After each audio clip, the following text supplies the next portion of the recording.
Welcome to the Hudson Valley Disc Golf Podcast. This week's episode is sponsored by Patreon member Mark Bryan. Just a reminder, Putting League has begun at 9-Pin Cider on Mondays beginning at 5:30. Next week, Putting League begins at Melvin Road's American Legion Post 1231 on Tuesdays. This week, we got Alex, Jaimen, Evan, Corey, Tim, and Jason for a bit. No Randy this week. He's cleaning up all your missed putts. And Eric had a very long weekend of bagging in MA3. Couple reminders before we get started. Registration is still open for Discers for Whiskers at the Machine this Saturday. Registration closes Friday at 4. And registration is also open for the 13th annual Two-Town Turkey Trot at FDR in Kisco. Our guest tonight has been a PGGA member since 2023, about as long as he's been my nemesis. He began this year running the Winter Battle Royale, and off that success ran a Summer Battle Royale, which wrapped up in the last couple weeks. He is our first second-generation guest, as his father would be here tonight, but he's been retiling a bathroom for about 3 years. The kids call him B. Cline. Thank you for coming on, Branden Cline. What's up, Pat? Hey. I actually tried to say B. Cline, as the kids would say, as my username for this, but it wouldn't let me. It's like 20 characters longer. I think Jaimen's the only one that got my retiling the bathroom joke. Oh, dude, probably, yeah. Dude. 3 years is an understatement. Try like over 12, and that's not an exaggeration. Also, technically, because the PDJ was weird earlier in, early 2000s, technically, I think it's 2009. I just don't get credit for it because they hate me. Okay, I was going to ask, typically my first question is, how did you first discover disc golf? It's very obviously my dad, yeah. Yeah, is there a story there, or was it just through Kenji? So my current iteration of disc golf has nothing to do with my dad, really, honestly, at all. When I first started playing disc golf was because my dad got into it back in like 2007, 2008, back when I think there was literally only J Park and probably Heiser Creek as like literally the local courses. And I don't remember like any other courses really being a thing before then. I do remember, if you ever been to the course up in Vermont that's like really close to us, that starts with a W that I can't remember right now. I remember when they first put that course in, and it was literally like the front nine, and me and my dad went to go play it. And like now it's like a whole course and everything. And I was like, man, time flies by.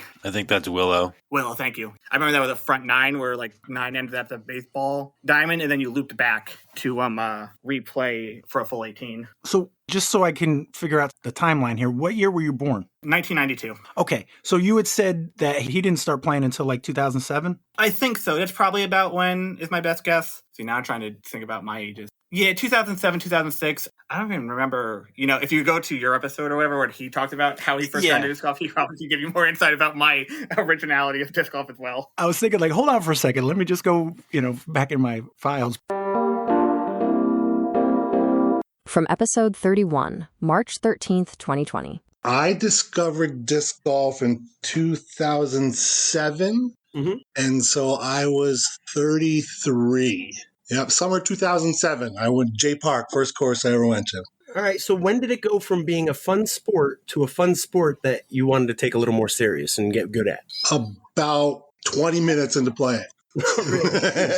Yeah, I was hooked right away. Drugged my wife all over the place and some friends, and then got serious. I started tournaments 6 months into playing. Awesome. The reason I asked, I noticed you signed up with the PDGA in 2008, so it was like within a year. Yeah, within a year. I played J Park Ice Bowl was my first event of 2008. I threw my first disc in August of 2007. So you signed up in 2009? How old were you at this point? In 2009. In theory, I guess I'm 17, but I must have been 16. But it doesn't feel. When's the Welcome to your 30s, Branden. Yeah, don't attack me like this, Corey. Jammer is typically June, like mid-June. No, I'm sorry. I'm trying to think when it started. Because I played in number 2. Okay. J Park Jammer number 2 is 2008. So, yeah, I'm probably like 14, 15 when my dad's getting into disc golf, just getting into high school. He was casually into it. We were playing. I remember going up to Heiser for the first time. I remember going to J Park when I was 18. I remember all the holes being way, way different and all that stuff. Then I remember going to J Park Jammer 2 as my first tournament, and me being a young kid, just not being able to mentally handle the stress of performing and stuff and getting frustrated. And I was just I'm kind of over this as trying to actively play it. Yeah. How long did that last? For a year or less? I've played off and on, like, for a while. Like, me and my dad would go on, like, summer vacation and stuff, like, in camp, and he'd be like, oh, I'm going to go check out a disc golf course. You want to come play? And, like, I'm like, fine, yeah, it's fine. I know, like, in theory, how to throw a Frisbee in a general direction, because I played, like, Ultimate a lot with my friends in high school. So, like, we would do that all the time. I don't want my dad, like, traveling alone to, like, some random course playing disc golf by yourself. I'm happy to, like, go and, like, play with him. But I think that's kind of probably stopped around 2012. I didn't touch disc golf until I think 2022, maybe. And what got you back into it? So I played Magic forever. Alex knows this. We used to play nothing but Magic. Hardcore grinder like stuff. Absolutely. Wait, you guys played together or no? Yes. At the same events. Oh, okay. Yeah. There aren't really team events, but yeah, at a lot of the same stuff. Theoretically, you could face off against each other if it's a tournament or something. If you guys made it that far or something, yeah. Several times, yep. Yeah. Honestly, Magic and disc golf, they're very similar. Like, you have like your local group of people that you go to like leagues and stuff with, hang out, play like, your weeklies and stuff. The bigger tournaments, you normally tend to carpool, get all together and like, go play. I got a question. So if you guys played against each other a bunch, what's your record against each other? Do you know? They deleted that. You used to be able to look it up. Yeah, you used to be able to, but it's a whole new system now. Which one of you deleted that information? Yeah. One of you knows. I think me and Alex are probably about equal skill, but I think I cared a lot more about Magic than Alex did. Like, I went way harder into it. Yeah, I think you played more. Definitely played more formats than I did. My instinct was to say that Brandon's got me on that one. I could tell you right now who won. Alex, what were your colors? Gosh, it really depended on what I was playing. I can answer that. Yeah, a lot of the competitive formats, you really switched around a lot. But I guess I'd say like red-blue stuff was a lot of what I would go for. To me, Alex, I always remember you playing that like modern Sultai deck when Tassiker came out. Oh, yeah. Yep. No, I did play a lot of that. To me, that's like the heyday of like us playing a lot and like that format being fun. Yep. Sorry, Sultai is blue, green, black for non-Magic people. Wait, how is that helpful to the non-Magic people? Because at least you know what the colors are. Yeah. If you look up Magic, you can look up the colors. I was in high school when my friend told me he had Magic cards, and I thought he meant like David Copperfield, like they did magic tricks. Yeah. My ex-girlfriend's friend straight up thought I traveled around to do like Magic shows for like literally 2 years. And I was like, no, it's a card game. Yeah, you guys played much later than I did. I mostly played red-green. I remember you referenced, I forget the creature, but something with Rancor. Oh, Endless Worm Rancor. Yep, yeah. Classic combo. Combo of Magic 3, yep. And then the Goblin Bombardment. So even if I'm sacrificing it. Yeah, Magic's much different nowadays. It's pretty much, honestly, a skins game. You just, like, skin the cards to like, whatever your favorite Marvel character or Stranger Things character is. Which is totally fine. It's very accessible and a lot of people like it. But the competitiveness has lost its luster. The more stuff you had to put out on the table other than the cards, the less interest I had. Yeah, absolutely. Maybe some counters on one of your cards, but Oh, you'd hate it today, Pat. You'd Yeah, be like, oh, dude, no. what is... You'd be like, what's a dungeon? There's a dungeon? There's a thing outside the game? I sold all my cards. I only kept my Foresta. It's like an Italian forest, and it says Foresta. Nice. So I played Magic forever, and I would go to... Evan knows this place, Aqualonia down in Troy, which is a local comic book store. And I would hang out with a bunch of the Magic players there because I lived over in Cohoes, or Cohoes. Cohoes. There you go. It's got to put a little co-hose on it.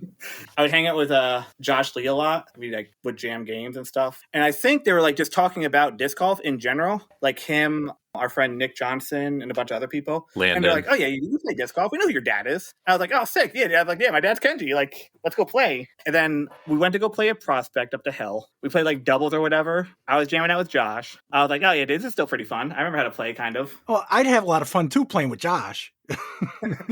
Me and Josh are boys. It's fun playing with Josh. Probably beating everybody. So what are you going to do? Yeah, Josh has kind of always been the best in the group, even when we were like in that very, very casual group of friends. Like I was like, Josh knows what he's doing. It really goes back to Magic. Like me and Josh took it a little bit more serious in the competitiveness to like try to progress and get better at something. Even like if you're just doing it for fun, is like very much like in our mindset of things. Mm-hmm. It's fun to like play and be casual about things, but like I personally also like to improve as much as I can. Never like really try to plateau, which is kind of why I left Magic, because I felt like I was plateauing a lot and I really didn't want to continue that. Anyways, when I played with Josh and his friends, I think it was like maybe a week or two before Father's Day. So I like hit up my dad. I was like, hey, why don't we go to like Prospect, to go play around or whatever during Father's Day? And I think whatever that mushroom tournament that was going on for a little while. Mycelium Open. That's the one. If that's what it's called, that thing was going on. And me and my dad were just like playing a casual round. He gave me like a little like satchel bag and then like let me keep all the discs. And then I'm like 5 minutes from prospect. So started going out, got hooked. COVID got me even more hooked because like it's just like, man, there's like nothing else to do. So I might as well go play this game. And then I haven't really looked back. Do you remember your first disc? You'd be back in like 2009? Yeah. Do you remember that far back? Well, both. Yeah, absolutely. Actually. So back in like early days, the Innova Panther, loved that disc. I think I got to throw the shark. I think I also loved the shark back then. I'm sure my dad gave me a leopard and let me throw it when I was younger. I probably didn't know it was a leopard, but I do remember all the animals. But I think the Panther was like really the one that I was like, this disc is sick. Because I remember like my dad would like get new discs. I'd be like, oh dude, this has a Panther on it. I'm trying to throw this. Let's go.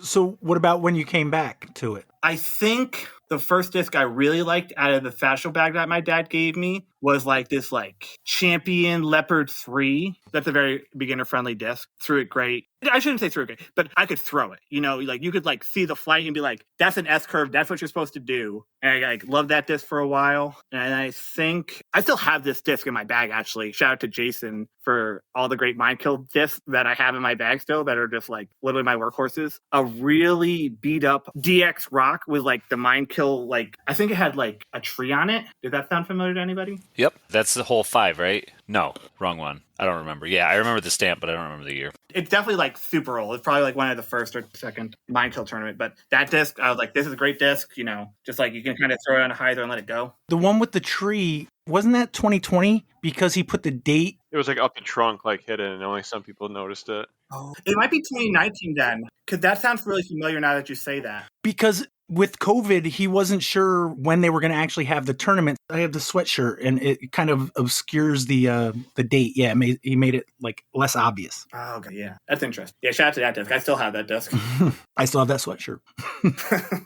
Those are the two that I remember like thoroughly. Probably a T-Bird, probably a Shark. You know, name any like random Innova disc, and I probably like was throwing it. But the Leopard 3 and that beat up Rock were like it for me for like a very, very, very long time. What's your local course? Prospect. I live over in Waterville Elite, so I'm still like 10 minutes from Prospect. Literally just got to cross the river, and then I'm right there. Okay. I have no idea where that is, but thank you for the 10 minutes that clarifies. Oh. Waterville Elite, a.k.a. West Troy. Is it really? It used to be known as West Troy back in the day. Oh, interesting. You would know more than me, Evan. So. Yeah, well, Eric Struna, Troy historian, is not with us, so I had to chime in for him. I'll be sure to not ask him next time I see him. So if Troy's your local course, what's your favorite local course? Is there another one? Oh, favorite local course? Oh, it's Greenville, and it's not close. I think Greenville's like by far the best course we have in the area. Okay. And he's saying that Jason's not on here, just so everybody at home listening knows. I could give so many shouts to Jason because Jason has made my like disc golf experience so astronomically great without him knowing about it. Really just to showcase like the small like effort that he puts into like some things. Like all my discs that I love are from like just Jason's tournaments. All my greatest memories of like playing rounds with my friends or like going to like Mind Kill. Shout out to Jess too. Yeah. Their league that they run previously at J Park, now at Greenville. Like those are like some of my all-time favorite memories. And then being like, this is great. Oh, dude, I wish they would bring the doubles costume tournament back. That was easily the most fun thing I've ever done in disc golf. And I'm sad they don't do it anymore. But like that was by far the most fun thing I've ever done. I wouldn't be surprised if there was something at Greenville in the next couple of years. I would love it. Because the next theme that I think they have to do, right? They did Pirates, they did Space, and they did Western, right? Yeah, that's the ones I remember. So in my mind, logically, the next thing is for me and my dad, which is probably ninjas.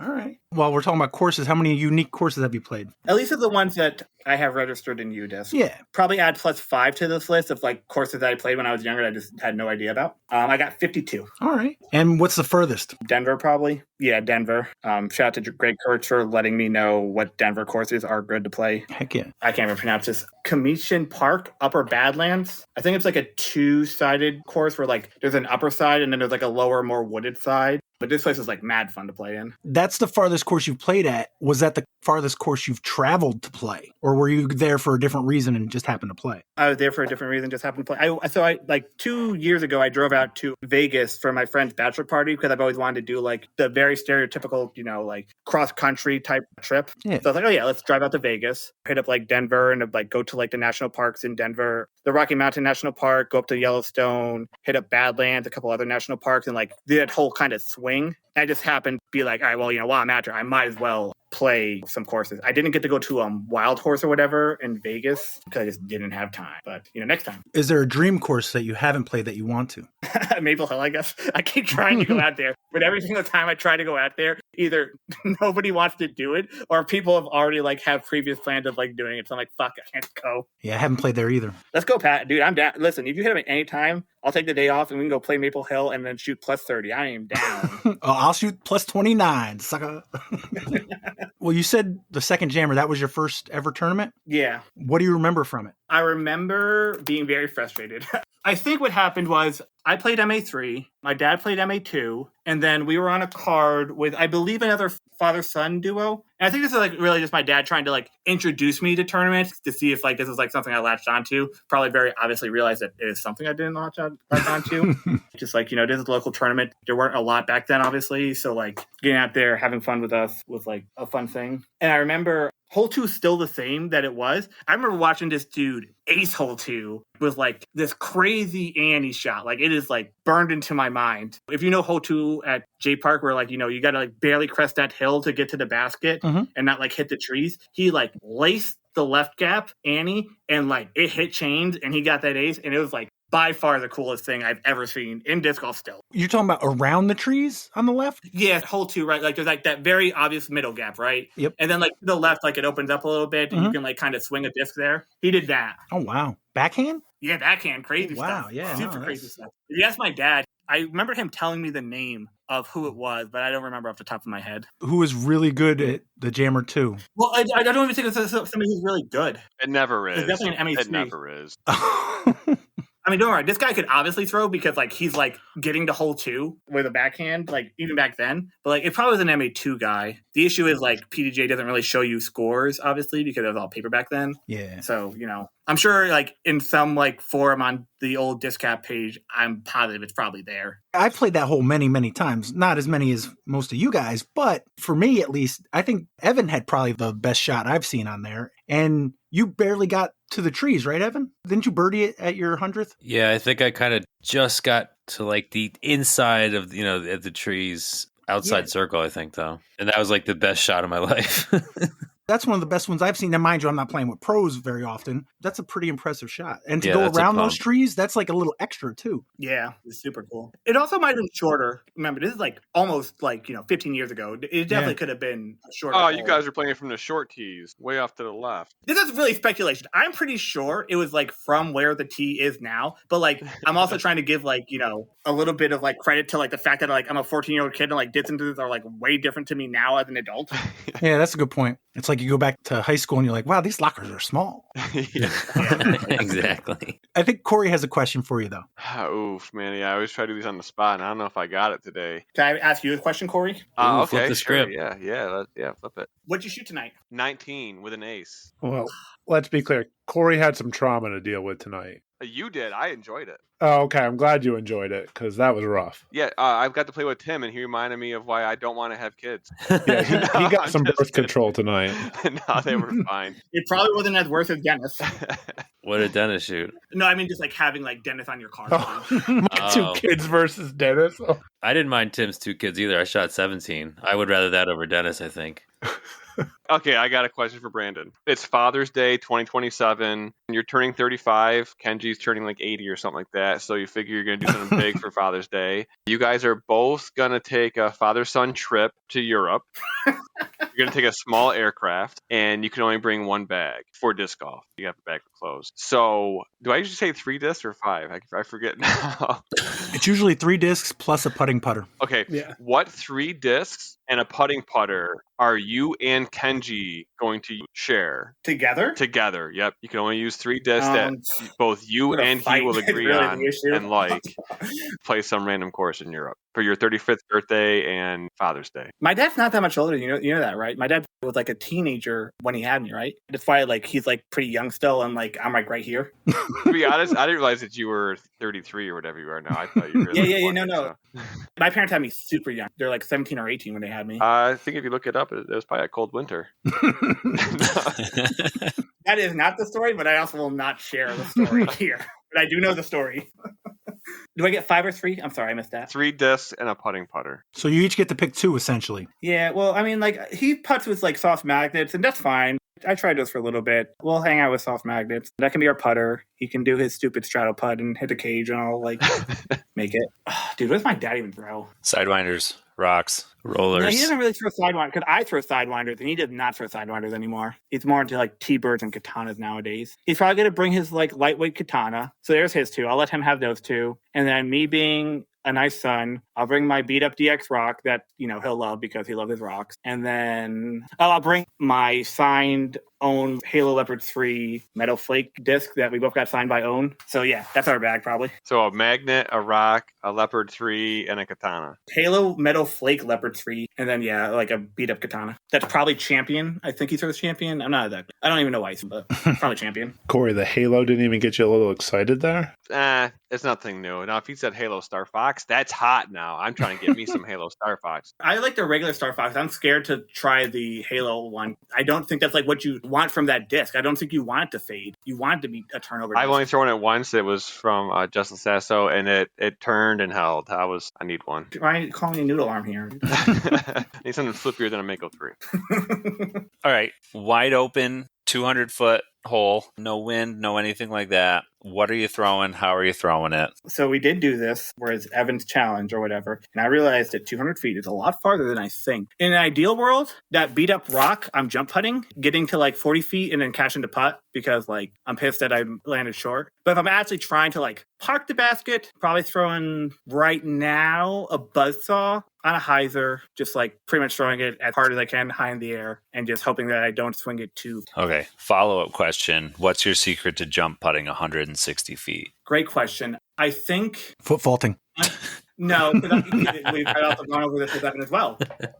I try really, really, really hard to make sure I am not foot faulting when I jump putt because it is like an integral part of my game and I don't want to abuse a rule. Absolutely. I dig it. I even have showcased Evan, I think one time at Prospect of like, here's like my jump putt that I think is legal and here's my jump putt that I am positive is 100% illegal. And the second one is going much farther. To answer the question, Jaimen, coiling, it's all about coiling with the jump putt. You don't have to get super low. You just have to make sure that you're coiling your wrist really as much as possible and popping it as straight as you can. That's what I at least do to do most of my jump putts. Also, Big Z Lunas. That's the other secret. Really glidey, slightly stable putters. All right. So what makes a course good? What do you enjoy on a course, or what is something that you don't enjoy seeing on a course? I mean, I love everything about just courses in general. I think there's really a lot to like about literally almost any course. I mean, Prospect being my local course, that kind of gets shit on. I feel locally for being a little bit too easy, but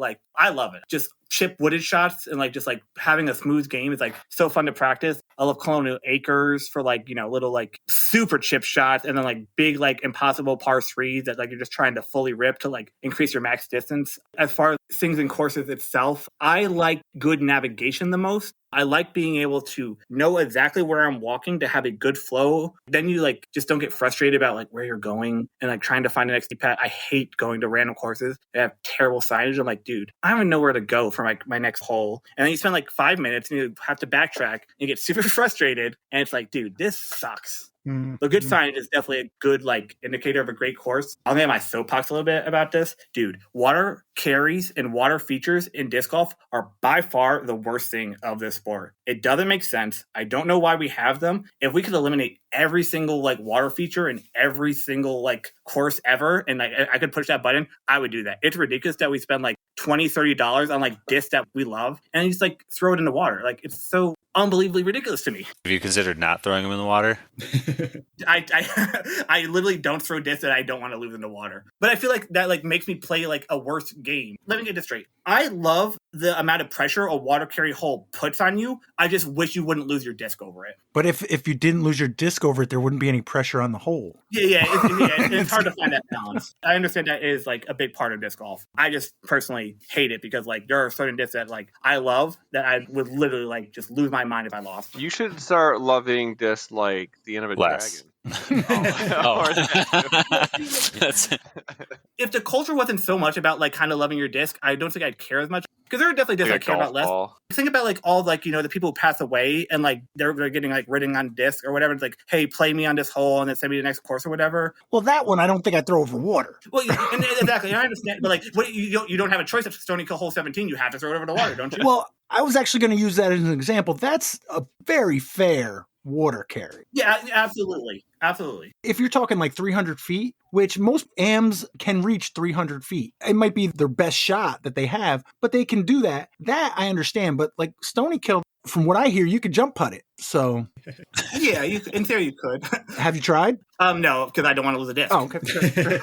But like, if I really like tried hard, I probably could get to the left bank. Yeah, but like, I don't want to lose a disc. I'm not going to try that ever. Just one more part of this. I don't like the kind of like barrier to entry that kind of gives to newer players getting to the sport, getting discs that you like, and then throwing in the water. Like Colonial Acres, I think is a good example of like, this is a great beginner course where like the shorts are really easy, and then you want to like kind of upgrade to the longs eventually. And as soon as you get to the longs, you get to hole 9 of Colonial Acres, and you got to throw over water, and then you can't throw over water, and you just like splish into the pond, and you're like, oh, oops. Or honestly, actually, even in hole 8 over there too, with like super like chip 140 shot, like you're throwing over water in theory to do that. You can easily just like, you know, grip lock, throw it into the pond, and then like, you know, you get demotivated to like play the game. It makes a lot of sense. That's a lot of stress to put on a new player. Have you been to Colonial Acres, Pat? No. Oh, okay. Colonial Acres, hole 8 is not hard. It is like a chip 140 shot hyzer, but you're throwing over the pond. And like, you know, if you're a new player and you grip lock like that, you can easily throw in the pond. Yeah, no, I get that. You went to Dick's and you bought one of those starter sets and you just lost a third of your discs. So yeah, literally. I see what you're saying. There are so many leopards I have pulled out of that pond, literally of that experience. That's why I go in that pond all the time, because like I know that's disgusting, Brandon. Keep that to yourself.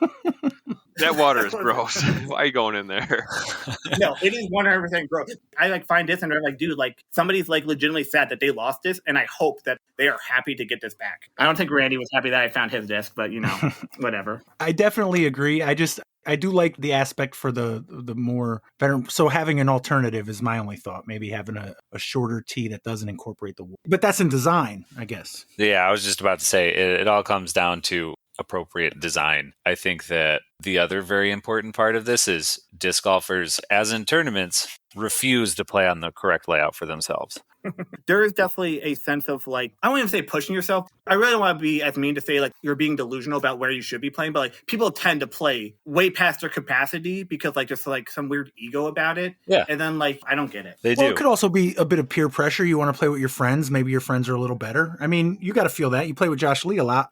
But dude, Josh Lee is my boy. He like pushes me to get better. That's what I'm saying. I watch Josh throw and I'm like, dude, I fucking suck. I need to get better. A lot of time I use the excuse like he started like a year earlier than me, starting to like really like try to get better. So like he's got a year ahead of me. And I always think like, you know, if I'm about where Josh was last year, that's good by me. It's also different attitudes too. Like some people like really just show up to have a good time. And I'm all about that. You know, if you're there to just like throw frisbees or whatever, Evan can speak about this too. Like the free smoke tour that we have, like with like Struna and Dennis, like there's a bunch of like super casual players that are not very serious about it. And that's totally fine. Yeah. Well, Evan, do you have a question? Yes, I do have a question. First of all, Brandon, shout out Aqualonia Comics. Throwback to my first episode on the podcast. That store is the reason that I started playing disc golf as well. I heard Nick and Landon talking about Prospect Park, and I went out and bought discs. So Aqualonia Comics is where it's at. They do more to grow the sport than we do. Yeah, I've been going there since I was For real. probably like 12, and I remember they had Magic cards back then, but I didn't really know or care about that. B. Cline, you have a good reputation, I think, as having a pretty solid playlist when it comes to music out on the course. But I've noticed that sometimes in a more pressure situation, instead of the speaker, you go for the earbuds. So I guess my question is, when it's all on the line and it's time to lock in, what are 3 songs that are playing in the earbuds that we don't get to hear when it's go time and you got to make that 45-foot putt? You're not going to know any of the names. That's really the issue. That doesn't bother me. Katy Perry, I Kissed a Girl. No. So, I mean, Evan knows this. Like, because I think you've seen my regular playlist a couple times. Like, I listen to, like, literally all sorts of music. My disc golf playlist is very much like, middle-aged white guy playlist. I don't really try to, like, stray too far from, like, just your typical feel-good music, because I want people to, like, enjoy whatever music is playing. And, like, I don't want to have, like, my personal taste come up and be like, like, what is this? I don't really get this. I'm not feeling this vibe. I want the vibe to be good. Evan has seen before that I have, like, a bunch of anime songs that come through every once in a while. And those are typically the ones that are going through my earbuds when I'm, like, in tournament mode. Man, see, I wish I could even, like, I did this all in Japanese. I don't even know what this song is really called. What show it's from, maybe? I don't know. There's somebody out there who's going to appreciate this. Alex knows this one probably. Haikyuu's third opening when they're fighting Shiratorizawa. Hell yeah. That's, like, my by far all-time favorite anime song. Mm-hmm. That is definitely Blair when I'm trying to focus in. That's called Hikari Arai. Right now, Euphoria by Kendrick Lamar, just like dissing on Drake. I've been feeling that one a lot lately. Nice. I love Kendrick just calling Drake a foul, dude. It brings joy to my life. A more old school one, maybe. Let's see if we can find it. See, my playlist is, like, literally south. Bulls on Parade by Rage. That one always gets me going too. There you go. There's, like, 3. Those are all, like, really hype songs to be not trying to lock in on normally. I wondered because I didn't know if you were listening to that ukulele version of Somewhere Over the Rainbow or... Yeah, that's the perfect example of, I like that song. Don't be wrong. If that comes up on my playlist, there's, like, a 30% chance I'm skipping that. I'm not trying to hear that all the time. I know. I was curious. Those are good answers. Thanks. Tim, you got a question, or do you want to ask Randy's start bench cut question? I'll do the Rushmore question. Okay. Maybe we'll do a combo of both. I feel like I've missed out on this segment. I'll do the Rushmore, even though we probably know one of them already since you've said it like 5 times. But B. Cline, who is your Rushmore for your card mate? Like your 3 players, because you're obviously on that Rushmore. Who are the 3 players if you're going to have your best round of performing as well as best round of just having a great time out there playing disc golf? Who are the 3 other players that are on your card? Obviously, Josh is one. It's very rare you see Josh and not me. Like, we are always hanging out together because, like, we just got into the sport together and wanted to, like, jam. I mean, we're kind of like that with Magic, too. Like, we were just, like, kind of into it and we're like, yeah, dude, like, let's get into this. Number 2, I don't know. I don't really think about these kind of things. Because if I have Josh, that's it. Like, that's all I need. A lot of time, I'm feeling great. JJ, I love playing with JJ. JJ is the perfect card mate. There is, like, no doubt in my mind. He's, like, good vibes, good attitude, fun shots, having a good time all the time. JJ is by far, like, the most perfect card mate in my mind. I would prefer Josh if I had to, like, really, really pick. But, like, as a whole, objectively, JJ is, like, the perfect card mate. I 100% back JJ as a great card mate. He just brings a different vibe to the card, so I 100% back that one. Not that I don't back Josh, but JJ's awesome as a card mate. Yeah, he's just like, he's just a great human being. It's hard to beat that. And then, I guess it is my dad. Yeah, it is my dad. Because I love talking shit to my dad. I love saying how he's not going to throw a fucking forehand. He's going to throw a garbage roller when he should be just throwing this little chip 120 forehand. And he's going to try to do a 150-foot, like, roller. I'm like, what are you doing? In tournament, I'm not doing that to my dad, just for reference. But, like, in a casual round, I'm definitely getting on his case about that and be like, dude, why did you just throw a forehand? So, yeah, I guess JJ, my dad, and Josh is the perfect card. We're probably going to have a great time. Nice. JJ and Josh are going to get high, and I'm going to tell my dad he probably shouldn't smoke, but then he'll do it anyways. I didn't think about it, Tim, but that does kind of lead perfectly into the other. Do you just want to ask that one, too? That's true, yes. Take those 3. And now you got to start 1, bench 1, and cut 1 for, let's say, for a match. It is easy. Are you kidding me? I just described how easy. Start Josh, bench JJ, cut my dad. My dad doesn't want to play a full game of disc golf, so I don't want him to be anywhere close to whatever we're doing. Learn a forehand. Well, we all knew you were keeping Josh, so that wasn't, I guess, too hard. Yeah. I was going to say Josh, Kevin Newen, and Dennis. Oh. That's also too easy. It's 100% cut Dennis. He would be so much better if he just cared, like, a touch more. Just a touch more. But I also don't want to push him into be like, you should care about this game as much as I do, I also don't want to do that. But, like, when he does look like he wants to, like, be improving, I want to, like, be like, you're not doing this, you should do this. Am I playing doubles with one of these 2, or are we just playing singles? Whatever you like. Doubles, it's Kevin. Singles, it's Josh. Because me and Josh don't play super good doubles because we make the same mistake. But singles, me and Josh, like definitely we throw a lot, we throw a lot of the same ideology as shots. Even though Josh is throwing much farther, like I'm always happy to be like, you should be trying to do this. Even at like putting like tonight, I'm just like, it's this. You should be trying to putt like this. That's what it is. Stuff like that. And we know you can throw Kevin on your back and carry him to a victory in doubles. So, dude, I don't want to speak bad at Kevin, but it was tough. But it's nothing new to me. I've watched like literally like the mental unraveling of like so many people. Pressure and like, wanting to perform is such a hard thing to deal with in life, especially like in your hobby that you like spend a lot of time on. It is really frustrating sometimes to not be able to perform as much as you should. What's your go-to course beverage? Oh, easily. Black cherry Mark's Hard Lemonade. By far my favorite drink. And what year is that? You still getting them at the gas station, 2 for $3.33?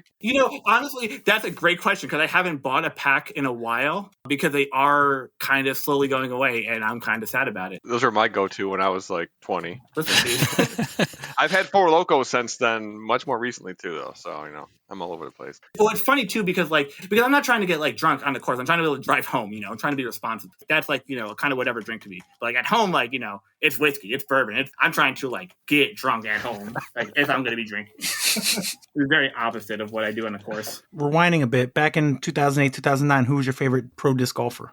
Dude, there were pros back in that time. I think it'd be more fun just to go over who was playing back at J Park Jammer, right? You got it up? Yeah, I can pull it up. Yeah. All right, who's playing back then? Steve Brinster won MPO, so he's out there. That's a pro. When did he win USDGC? 2012, 2013, something like that? I'd say a little bit before he kind of popped off. Cool. Craig Cutler's in second. I recognize that name. Mm-hmm. Another Jersey adjacent guy. Next name I recognize is Tim Giardini in ninth place. Shout out to Tim. Pre-GOAT or was this GOAT Prime? That is definitely probably pre-GOAT. His rating was 957, so probably not GOAT status yet. Newman's in Masters. I don't know what Masters is, but Bill Newman's out there. Bill Newman was playing Masters at Jammer 2? Yeah, dude, 2008. Greg Kurtz is playing Grandmasters. My. Masters is 40 and Grandmasters is 50 for the people who were not around before they changed all the names. Jeff Wachowski's in MM1 Advanced Masters. Josh Weinstock's also in that division. My dad is at last place in MA2. Bagger. Doing a 155, which I'm pretty sure is really bad. Don't get me wrong, I definitely shot much worse, but I'm also a kid, so, give some credence. Nobody in MA3 that I recognize, but I shot a 195. I shot a hot 100 in round 2. Triple digits. Oh, my. This was the 27-hole layout? It was 18. There was nothing else. It was 18. Who's your favorite pro disc golfer now? Owen Scoggins. My philosophy doesn't really change when it comes to things like this. Like, JJ's just a great human, so I love him as a card mate, but like same thing for like Owen Scoggins. Like very obviously just like a fantastic human being. If you've ever gotten a chance to meet her, like she is who she, presents herself on the tour. Great person, super nice. I like people that come off, as genuine. And Owen is like by far the most genuine pro I have ever seen. She is like super nice, very approachable, cracks jokes people, like you could walk up to her and have a very casual conversation. Second place is AB. I love Anthony Rowe. He's a fun player to watch, but again, he's also like, you would think he's the kind of person like where like you probably don't want to meet your heroes type of situation, but he's like super nice, super humble, very appreciative of like all his fans. I've seen him twice and like literally both times like we chatted for like 2-3 minutes, like, getting my disc signed. He's like, I like really appreciate, like buying my merch, buying my stuff. I appreciate fans like you. I like people that like are very down to earth, which is great for disc golf. That's how the sport is. For a second, I thought you were going back to the Jammer, and I was like, AB played back then? How old is he then? So this past year, you did 2 match play battle royales, the winter and the summer. Is the winter coming back this year? Great question. I got asked about that today. My guess is if it does, it's not going to be in the way it is. If anything, it would be a single day thing. And I think that would really, really hard to pull off, but I might try to do it. We'll see. I don't think I would get a lot of people is really my issue. Just to go over that real quick. I would like to do a single day thing where like we go to like J Park, right? I couldn't even really tell you how like if I'd even do a separate bracket. I probably would only do one big thing, but like everybody signs up. You play like 3 holes. You determine a match within 3 holes. And then like I send everybody out like a tea time sort of thing. Say like Alex, Jaimen, and Corey show up, right? They go out, they play like hole 8, 9, and 10 at J Park. Try to like keep some of the easier holes sort of a line to start. And then as you progress through the bracket, also increase the difficulty. So like, probably change that to like some of the harder holes at J Park and send everybody out to do that sort of thing. So that's why I say it's complicated. There's a lot of like little like niche things that I'd have to figure out to like be able to like pull off like a very hyper intensive, compact like match play thing all in one day and finish it out. I get it. Plus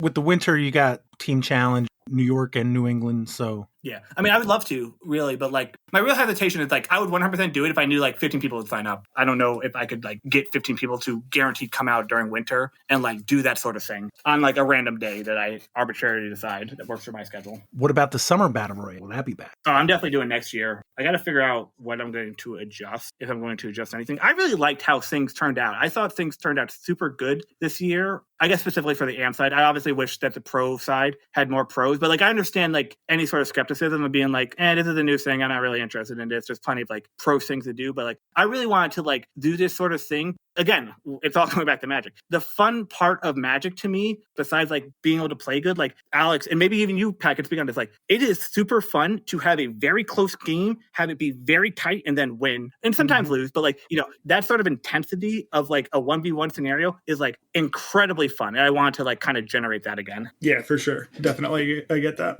If you were going to change one thing about the summer battle royale, what would it be? Anybody have any suggestions on that? Everyone plays pro. No, I'm just kidding. Of course, the issue is all the pros are going to say that. That's and I'm going to get that feedback from all the pros. That's 100% a joke. I don't think that's a good idea at all.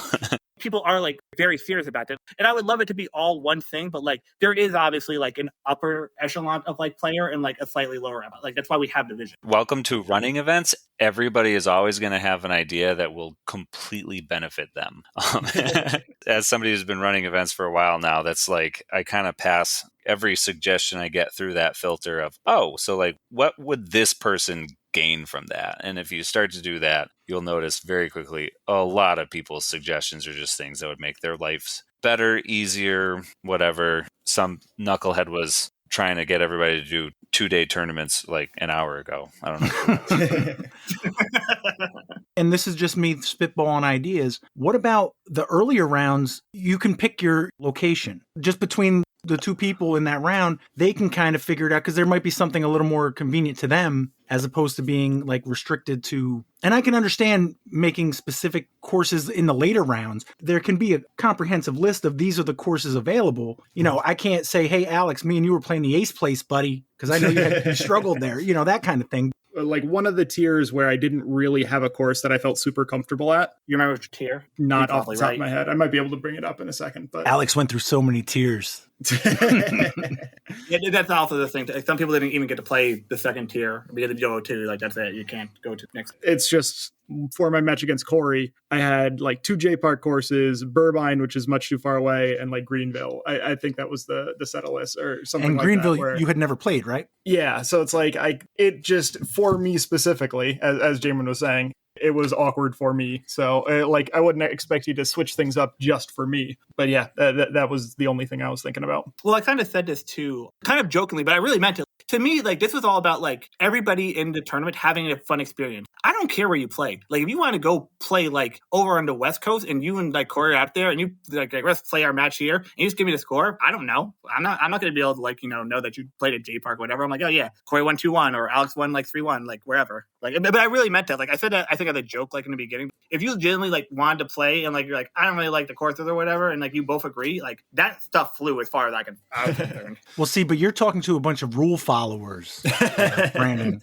So, I mean, obviously the idea about the tier, like I'm not obviously the most like experienced, but like I try to like really put it where like in theory, like the earlier the round, the easier the course, because I want more people who are maybe less good, normally throwing distance, honestly, like be able to like sign up and not think that like they're just going to get washed to start. They're going to have a real chance. Like, you play at like places like, Prospect, Saratoga, stuff like that. Like some of the like a little bit shorter layout. You have a real chance to score like anywhere with like a very basic game. I appreciate that. It also gets people exposed to a lot of different courses in the area, maybe ones they didn't even think about. I'm just thinking more logistical. I kind of like that aspect of it, kind of being forced to play a subset of courses. Like I played a match at SPW, I played 2 at J Park and 1 at Minekill. I don't really get to play SPW Reds. Is that the shorter layout? I think so. Yeah. So I mean, I don't know. I enjoyed that. I wouldn't mind seeing that come back. Accessibility is really the biggest. I want the most people obviously to sign up for the event, right? And then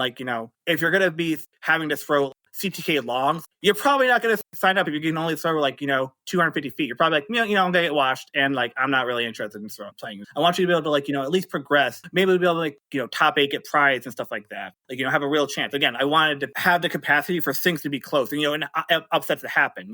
Upsets were more likely to happen obviously earlier in the bracket, but that's the reward you get for being consistent and in theory, if you're a better player, you should do good at easier courses. You should be beating your opponent. That's the whole idea. But they have a chance to catch you while you're flipping. Do you plan on keeping the idea of the losers bracket? Yeah, I think so, because I don't I don't think anybody likes the idea of just signing up, doing a preliminary thing, playing one round, losing, and being like, all right, that's it, done. Even with the course idea thing, knowing that it's kind of these are the courses that are available, and if I'm playing Korean, we just have a wink side agreement that we both agree on. That's one thing. But if I'm playing Alex and Alex is no, that is not on the approved list, then I'm okay, well, who am I going to argue with? I'm going to pick one of the ones on the approved list. Yeah, as long as both people agree, then, Yeah, I wanted you to be able to sign up for this tournament, get absolutely destroyed, and still have a good time. In my mind, that was the goal. I want you to be able to all right, cool. This was a fun experience, and I had a good time. And I hope that people that got to play in a tournament, I'm sure some people got beat up and they're oh dude, that sucked, and didn't have a great time, and that's just gonna happen because it's just what competition is. But I also want people to be oh yeah, I didn't even know this dude. I met this dude, we had a great match, either won or lost, and it was a fun time. Were there any concerns how long it took? Not specifically Corey, not really. But No, I didn't care. I mean, you literally saw me do this. I gave the money to Corey and Jason, and then even Kevin and Aaron. I was just yeah, dude, there's nothing logistically I'm waiting to do. I'm just gonna announce whoever wins. Once the preliminary rounds were done, that was the brunt of the work. I'm just sitting there just informing people of who they got to play, just making sure that nobody gets mad at each other, I guess. But I thought everybody got along well enough, to at least be able to play their matches and stuff. Do we know who won the picks? Oh yeah, I do. I just don't know who either of these names are. Because one of the difficulties was finding them, I think, right, Alex? You had to remember the name that you called it or something? Yeah. I think if you set an account or something, if you made an account, it would probably have saved it. But yeah, I just did it as a guest or whatever. Yeah, that was more just a little fun thing. It'd be cool just to do this. If I had more time, because I thought about that very last minute, because I even know that this feature was a thing. I was oh, you can make predictions here. I should have definitely thought about this to make it more of a thing. But I thought it was fun. Okay, so the AM side, I think both things were decided pretty early, or up until the top 4, because the way I think the picks worked is if you made a correct guess in the winners bracket, that was worth more points than if you made a correct guess in the losers bracket. So if you got the winners bracket mostly right, then you would win more points than if you got the losers bracket mostly right. And of course, this is good content, Pat. Pat loses twice early but has a great time, won the AM predictions. I have no idea who that is. So, if anybody knows who that is, reach out to me. I have a mini for you that got an idea. I think it might be Pat. Oh, is it you, Pat? I think so. Oh, you did that? That's bad, funny. Pat, I have a mini for you next time I see you. I thought it might be you, but then I really thought, I was just this is probably somebody else just making a crappy joke. Back when I lived in Memphis, I used to play wiffle ball, and our team name was 2 and Out because we would play tournaments and such, and it was double elimination. We usually made some goofy reference to losing early. So, Pat, at some time we might need to talk about wiffle ball. I didn't know you played wiffle ball back in the day. Oh, yeah. This guy, his whole backyard was literally... Yeah. Have you ever gone to nationals? No. This was just in West Memphis. Free the West Memphis 3. No. Yeah. Well, we can talk about some other time, but yeah, I went to nationals and finished 3rd overall. Nice. 2015. I got 2nd in the AM side. I'm relatively proud of that. Yeah, that was a toss-up. Now, does that count on my PDGA wins? Because I got to catch up to Evan at this point. No, I don't think so. I don't think so, sadly. But, maybe, Yeah, I think you mostly won because you just chose Terry and Kevin going to the semifinals, and that got you so many points. But that's really what the predictions was like. But I mean, that was the fun thing. But yeah, next time I see you, Pat, which will... I'll double check. I actually have it in my email. I saved the the thing, so I'll double check and make sure. But I think that sounds like something. Yeah, I mean, I assumed that actually this was just somebody of the podcast just making some silly joke. Or, like, noticing too. It could have been. I wouldn't second guess like somebody just like, oh, I'm just gonna like make this like joke at Patrick's. Oh, like another Corey Buns or Core Me Up Cook and SkipAce. Yeah, exactly. Yeah. Oh, yeah. We got third in the AM prediction as well. Or but, Camel Case who knows who Corey. that was. I don't know. Pro. Looks like Battle to the End one. Yeah, Battle to the End by Family Guy. I don't see. There's usernames and stuff too. If your name's Family Guy and you know who you are, by all means reach out to me. I have a prize for you. If you know who you are. I know what you're going for. It's just an interesting turn of phrase. It's really funny because like there's no way to keep track of who I did. I like realized this after the fact. I was like, man, I really hope you remember your untitled bracket name because like there's a lot of untitled in some of these. I think it came down to picking Jason or Corey to win into finals, and that does not seem like a close choice to me. So I'm going to give a little shit to second place. I'm sorry, Justin. Oh no, it wasn't even Justin. My bad, dude. Who chose Corey? Did anybody choose Corey to win against Jason? I think at least two people did. I hope. Corey Buns did. Oh, yeah, Corey. Well, I feel that's probably a name thing, actually. Yeah. Corey Buns did, yeah. But, yeah, let's be realistic here, dude. If you didn't pick Jason to win this, pro tournament, I don't know what you're thinking. Hey, man, that's a coin flip right there. I'm pretty sure. I think I'm rated higher than Jason right now. Yeah. That's definitely not an unbiased. Wait a second. Is there, any one-round tournament in the past 3 days where you guys played where you could compare it? Yeah, and Corey won by a lot. Oh shit! No, we tied. Yeah, they both shot -5, right? Yeah. Oh, he played at MP40. My bad. Yeah. It's not that unrealistic. That's what I'm getting at. Yeah, cut me some slack. I'm afraid of Corey. I'm just giving Corey shit. If your username was Family Guy or you named your bracket Battle to the End, if you could reach out to me, happen to know, that'd be great. Because I'm not gonna lie, I don't have the biggest energy to find somebody to hand them a mini that I got because I got random extra words for the trophies. I meant to ask Jaimen a question. Do you think that the rating system was an okay idea? Ratings was an okay idea. Yeah, it was 915 and up, and then 915 and below for separating the division. Oh, I thought I was like, holy shit, this is a can of worms. I thought you meant just ratings. Yeah, I think that's good. I think that putting an arbitrary number to it is, there's always going to be somebody who's going, well, why isn't it here? But it goes back to they're advocating for themselves because they want to be on one side or the other. But yeah, I think that with any of those types of things, it comes down to making a decision and sticking to it. And I think that's the right thing to do. Gotcha. I appreciate your opinion. Yeah. Yeah, I mean, if you're not playing a lot of A tiers or running an event, it's not the most interesting drop of the year. But if you're running an event, it signals the beginning of get your shit together time. Does it affect what kind of event you can run within a certain distances? Do I remember hearing that? Yes, but that's not usually the problem. It's not like, I can't run a tournament because an A tier is around. It's more, I don't want to run one because of an A tier being around. Gotcha. And just lack of players. Yeah, I'm not opposed to playing A tiers. I haven't sought them out though. I haven't traveled out of my way. So Jaimen, what are your thoughts on the A tier schedule for 2026? It's pretty frustrating. There's a lot of A tiers this year. I see kind of A tiers in general kind of stratifying into A tiers and B plus tiers. And I'm not going to name any tournaments or anything like that. But I think that for me personally, an A tier should be on a top quality course when it's in its best shape. And I feel like it needs to have something extra. And as the years have gone on, A tiers are becoming less and less of that. There are a lot more A tiers that are just souped up B tiers. I'm frustrated a little bit as a, Northeast pro because of how everything falls and the amount of 3-day tournaments there are. First of all, thank you to the entirety of New York because every single A tier in New York is only a 2-dayer, and that's awesome. But there's a lot of A tiers, so there's a lot of variety, which is great, but they're all stacked together. So if you take June, for example, and I'm not looking at all of the stuff right now, but I think the A tier schedule for June goes Minekill, Cosmic, Brewster Ridge, and then there's another one the weekend after that. Massachusetts State. Is it Tri-State? Or, yeah, something like that. Yeah. One of those two. Which is a 3-day. So, and Cosmic last year was in May, and Brewster was in June, and Tri-State, I think, was in August. So those 3 tournaments alone, if you wanted to play those, you could spread them out, that kind of thing. Now they're just back to back to back to back. So me as somebody who needs to take a Friday off,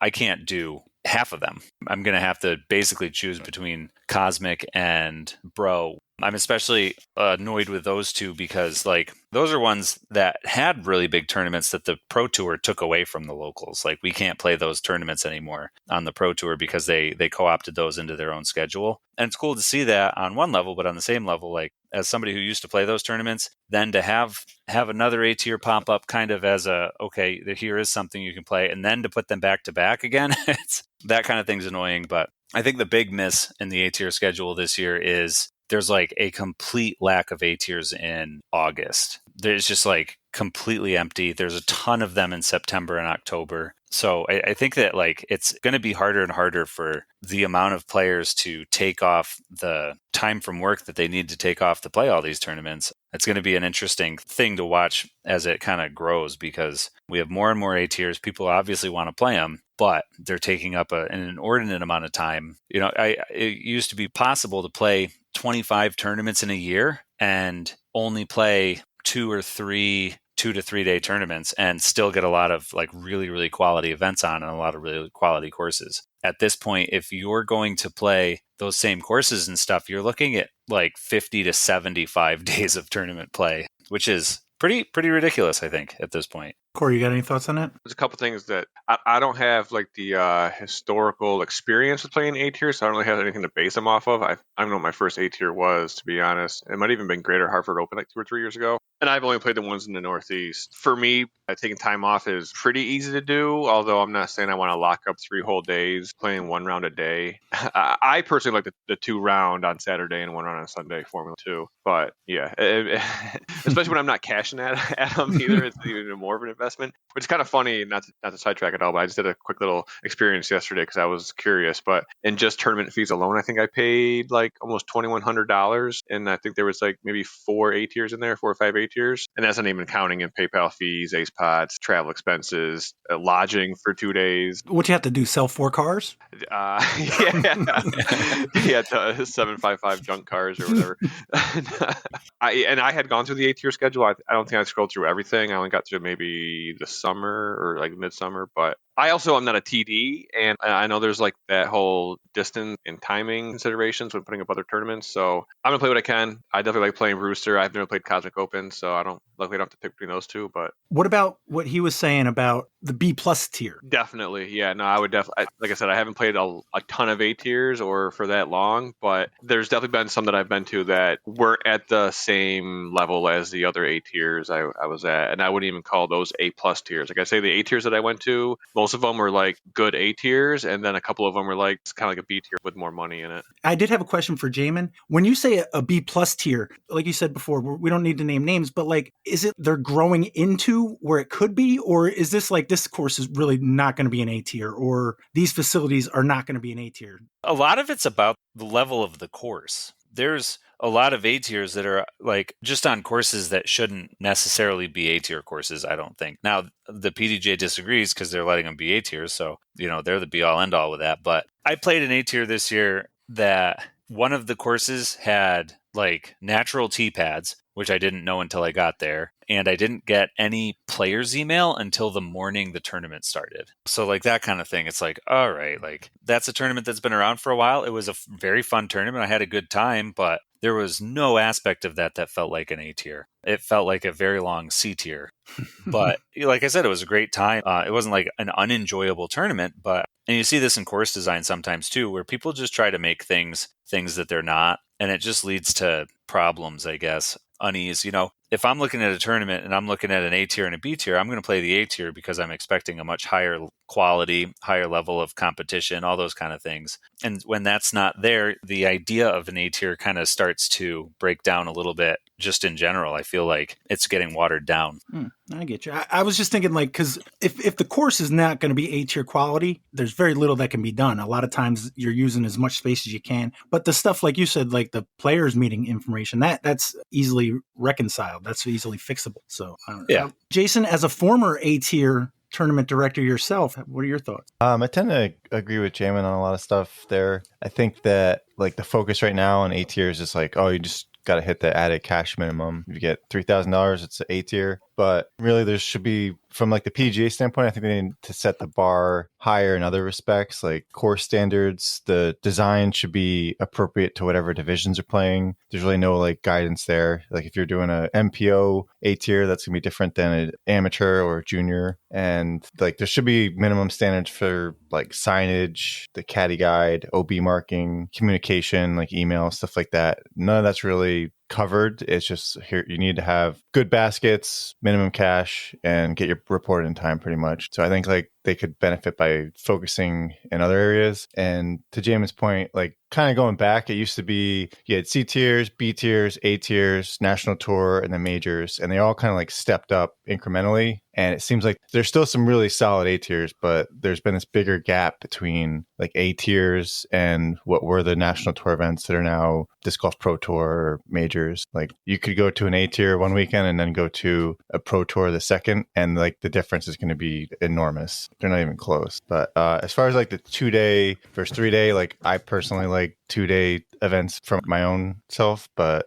I can understand why A tier directors would want to go to 3 days. You can fit more people, and there's a lot of positives to that. But selfishly, I think like, yeah, I like the 2-day ones. Yeah, I am also 100% being selfish on that point. Like I can't physically play all the tournaments that I want to, and that's a bummer. So I do understand good portion of that is me just whining that I don't get to play all the tournaments I want to. But yeah, I think that there's a lot of things that can be changed. And, as Jason was kind of listing all the things that he thinks make an A tier, I was just kind of ticking through them going, all right, that's measurable, that's not. And it's a lot of these unmeasurables that really make the tournament great. It's the communication. That's something that you can't really measure without being super arduous on a TD. And, you can send in the caddy guide or that kind of thing to be reviewed year to year. But like all of these things take a lot more effort. I do not envy the PDGA's situation and trying to, get things where they need to be. But and I don't know, maybe some of this falls on the state coordinators. I'm not sure exactly who gets the final say with what's an A tier and what's not, but it seems to be not universally applied. So I have a background in other competitive athletics. Like Jess's family was big into gymnastics, and they would have gymnastics competitions that would have, several hundred kids go through. And the way the sanctioning body organized those was that they had a limited amount of like qualifiers and like certain higher tier events that would get you into like even higher ones. I think the best way that the PDGA could handle it is to kind of set a limit on how many A tiers, or maybe have like another tier if they need to like create an S tier or something like that. But something where it's limited so that there's a little bit more competition, and the TDs that are trying to aspire to that, they have to do those extra steps to get it. Because if they just have to meet these minimum requirements, there's really no limit to how many A tiers there can be. The PDGA is like realizing that they have like, I forget how many A tiers. It's hundreds and hundreds of A tiers. States like Texas are just like overrun with them. They're on every block pretty much, and the PDGA is struggling with it. I think they need to like just per state maybe give out a certain amount and kind of see which ones rise to the top. Alex, you got any thoughts? You might be the only other A-tier type. Yeah, I just really empathize with Jaimen's thoughts about the 3-day tournaments. It kind of comes down to how I was playing a lot this year, but I'd get to like day 2 of these tournaments and be like, I just spent a day off of work, several $100s on hotels, at least a full tank of gas, and then entry on top of that to go and play, very poorly, to say the least, at some of these events. So anytime we can, take a little bit off that and be like, okay, you don't have to take a day off of work, and maybe you only have to have 1 day of hotel instead of 3. It just makes things a lot easier for, the amateur player, somebody who's, not going to make cash at these events, who's, playing for something other than, making money. I personally feel like if people are going to want to play, multiple of these events, then, making it the 2-day tournaments is going to be a lot easier on them. That being said, I can kind of also see the other side of things where they want to make it an event. They want to make it, something that people want to take time off for. But you need to have the quality for that. Like certain courses like Maple Hill, like Brewster Ridge, like these things will definitely have that draw. But if you're going to have an A tier at, some course that only the locals really know, you're going to have to make sure that it's in the best shape that it possibly can be. So that's more on me. But yeah, I really understand where Jaimen's coming from on those for sure. One thing with this proliferation of A tiers, it's like gobbled up all the good B tiers. I think I played 2 B tiers this year, FDR and JPark, and they're like B tiers don't exist anymore in the state that they used to. Like that used to be the bread and butter of everybody's tournament schedule, was like just a bunch of really solid B tiers. Then you'd get an A tier here and there. Don't get me wrong, if I could play 20 A tiers all year long, I would do it in a heartbeat. But I think that it would be awesome to see more just really solid B tiers. Like that is something that TDs can do, because those are always going to draw. They're always going to get all the people, as long as they're run well and they're fun. I think that is a huge missing part of it, is that kind of everybody, and myself included to some degree, it's kind of like shooting for a level of tournament that we don't necessarily always need. It seems like a few years ago, I remember us talking about the lack of A tiers, and it's almost like everybody rushed to get one. My only example I know is Jason. Not everybody took, how many years was it? 7, 8 years, Jason, before Mindkill became an A tier? Yeah, I think 7. 7. Last 3 years were 8 years. Yeah, you want to take your time and do the slow build up,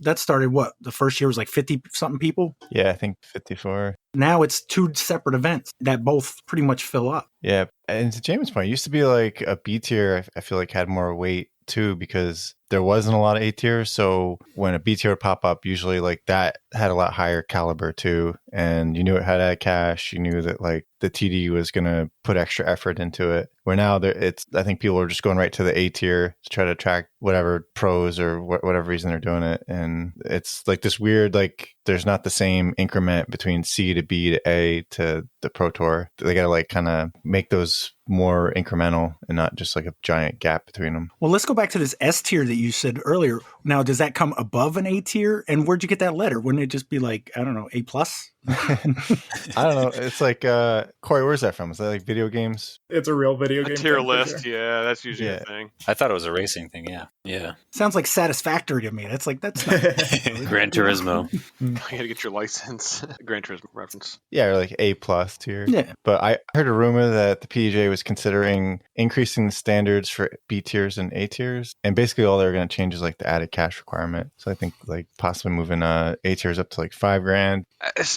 I was gonna say something about that when we were talking about it earlier. Is like, I don't know if like money would solve that. Like, what 3,000 added cash almost seems small now for an A tier, but that's because the value of a dollar has changed over that time too. But like, would changing the A tier added cash minimum to 5,000? I mean, that kind of comes down to fundraising, right? People still fundraise for crap courses or crap events, but I think it would definitely put a little bit more emphasis on like doing a good job at a good course, having a good event. Yeah, it used to be, I think $1,500 was the requirement for A tier. And just having that, like anybody that was going to spend $1,500 on a disc golf tournament back in the day, like was going to do it right. Because that was a lot of money to do any kind of disc golf tournament. And so just setting the bar there like meant that, all right, the TD is going to be invested. It's going to be a good event. Nobody's going to try to run something that's not. And I think since COVID and since the sports evolved, now it's more like, okay, I'm a TD. What can I do to get my event bigger right away? And then that's the easiest avenue to get there. It's just, okay, if I get a bunch of added cash and I make an A tier, then my event is automatically a success. So I don't know that increasing the cash will have the same effect it would have 10 years ago. I think it'll still like weed out some other events, but I think the focus needs to go away from the added cash and to more like, some of them are subjective, but more like quality things about the event. More than just having a place to piss and water on the course. Yeah. Maybe the answer is increasing the cash on B tiers. If you increase them to like 2,000 or something higher, they'll have enough like kind of reputation that people will go, I'll try to do a B tier, and then maybe it'll help like incrementalize the difference between C, B, and A. Because I wish there were more strong B tiers right now. FDR is like the perfect example of what I think a solid B tier should be. But by some measures, I think that's probably equivalent to what some A tiers are right now. Yeah. At the end of FDR this year, there was a bunch of people like, to Adam's like, you should make this an A tier. And I'm like begging him not to. It's a compliment for a player to be like, oh, this would be a really great A tier. But like at the same time, a really great B tier is where it's at. That's where disc golfers are kind of in general, I feel like the fact that it's a recreational sport kind of gets lost in the acclaim of a B tier, where at the end of the day, there's all these events that are drawing on the same pool of people. And if they just keep getting bigger and longer, it's not going to be too long before none of them fill up anymore because everybody's got an A tier at their local course or whatever. When Jaimen posted that, asking the question about the A tier, I was like, oh, that's a good starter topic because we had some time to, well, I thought we had some time to kill. Otherwise, I was going to do SkipAce. I guess we'll do that next week. As long as we get to it by the end of 2025. I still don't know who won. Does anybody know? Don't tell me, though. I looked and I don't really remember. Okay. There's a very good possibility it's somebody we don't even know who it is. So that'll be fun to unveil. I want to keep it a secret. I like being Can't wait to tune in and find out. We wanted to go over the DisCap Series volunteer finale and the New England Disc Golf Championships. We don't have time for that. But what I'd like to do, if we have a couple minutes, I'd like to get predictions. This weekend is New York Team Challenge. Branden, do you play New York Team Challenge? And if so, for who? I do not, no. Is that a conscious decision or? It's more like nobody's ever really approached me. I mean, I don't really think I would say yes to literally anybody, but like probably one or two. What, teams. CTK? No, because I'm not good enough to play with those guys. It would be wrenches or whips. That's like kind of the vibe I think I could like mesh into. Any other team, I don't think I really know them that well. All right. Well, let's get some picks in. Jason, we got Widowmakers at Chatham Hill Country Club. Who are you taking? Widowmakers. All right. Tower. Go ahead. Sorry, what was that matchup? I'm looking at November. Oh, I'm looking at 2024. Disregard what I just said there. Like, Kevin told me he's going to Stony Kill. Yeah, I was pretty dang sure I was playing Tower of Power this week. I don't know how that is still in my bookmark. I had it bookmarked. So, Jason, let's try this again. First matchup this weekend, we got the Wrenches at the Beasts of Burbine. Who you got? Ooh, gotta go with the two-time champs, the Wrenches. All right. The Wrenches have won twice? Yeah. First 2 times, right? Yeah, I think it was the first 2 years. Oh, that's like the Yankees winning back when there were like 2 teams. Okay, I got you.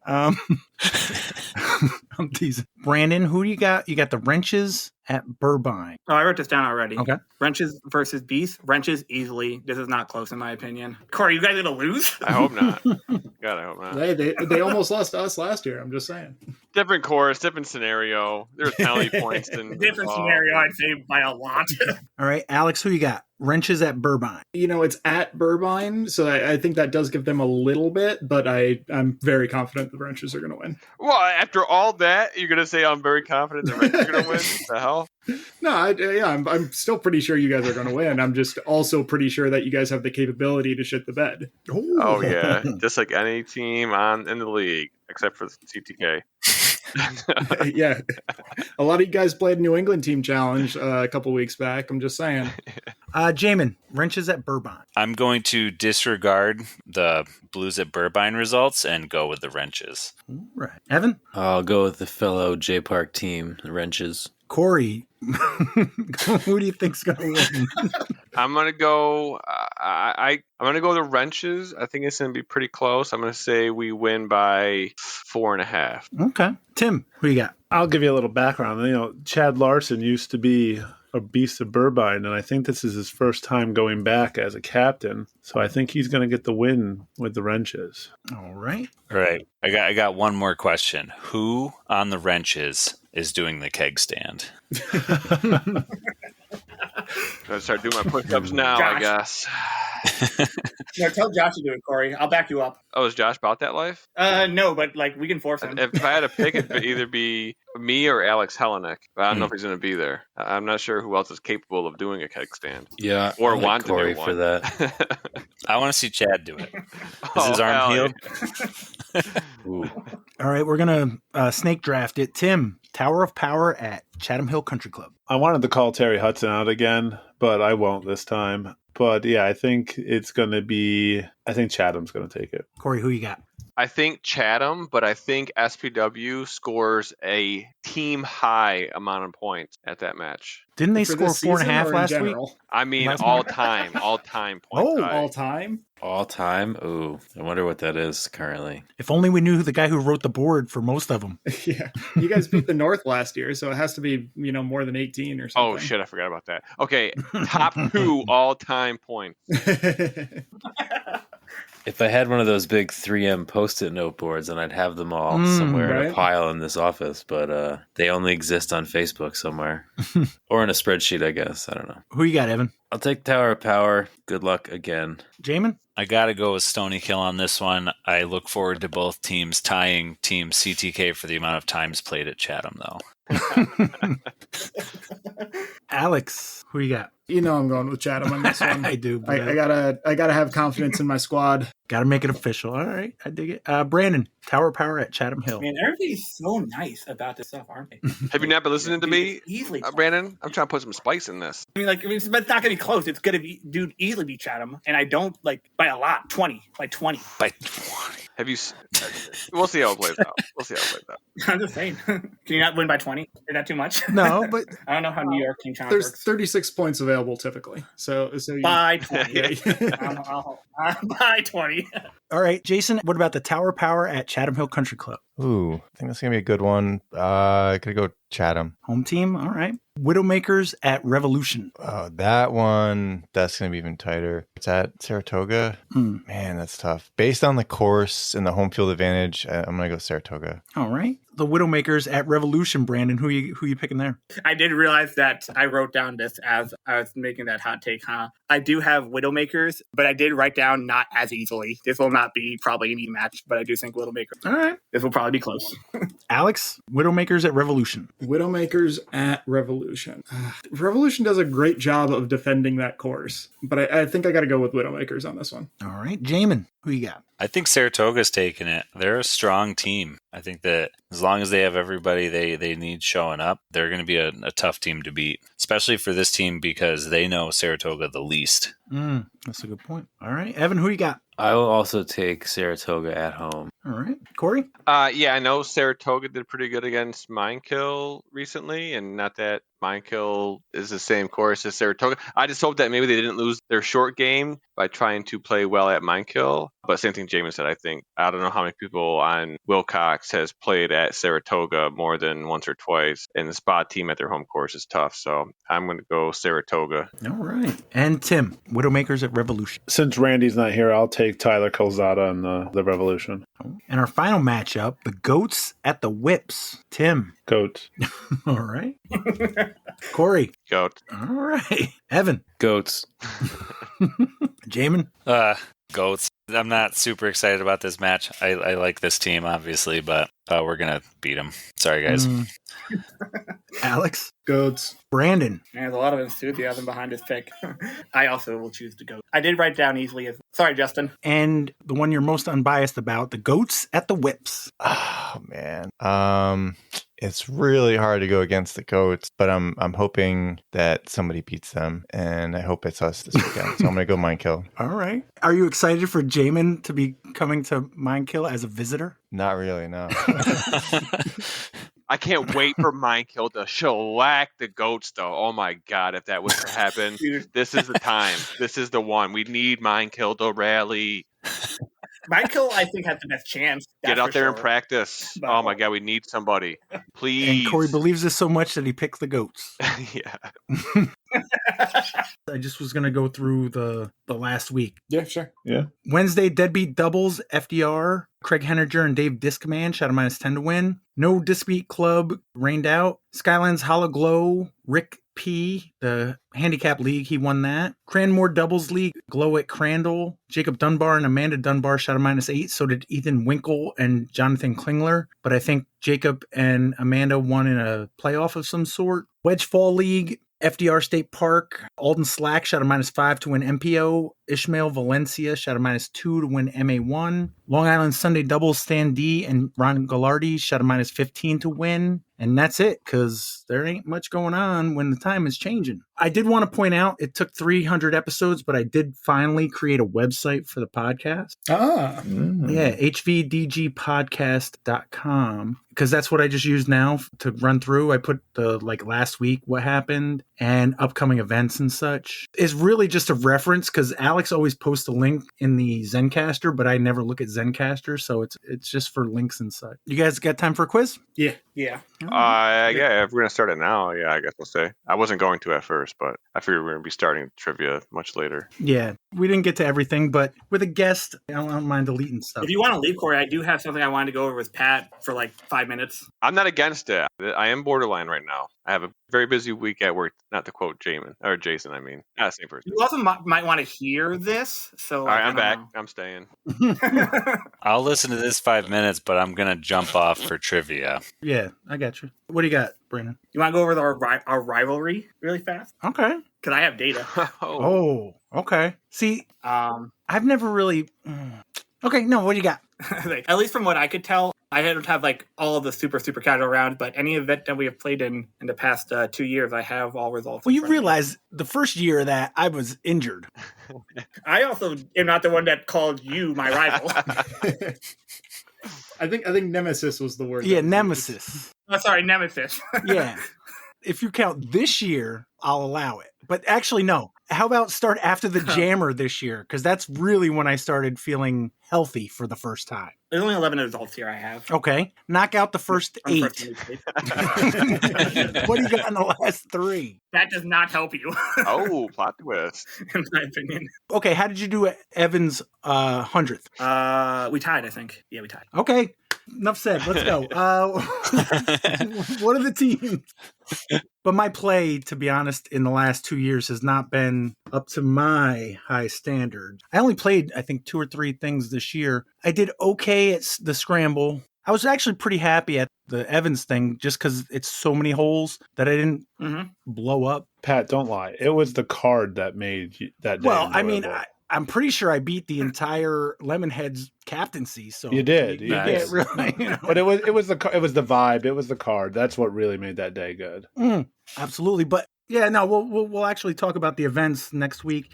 Brandon, I think our rivalry is done. You got me. All right, that's okay. I appreciate it. I'm not saying that it's dead. It's just done for now. We'll have a match. You've been doing good against me lately. That was the interesting Well, we part. tied once. I'm very excited. Tied twice. Oh, what's that? Did you say we tied twice? Say more. Training montage.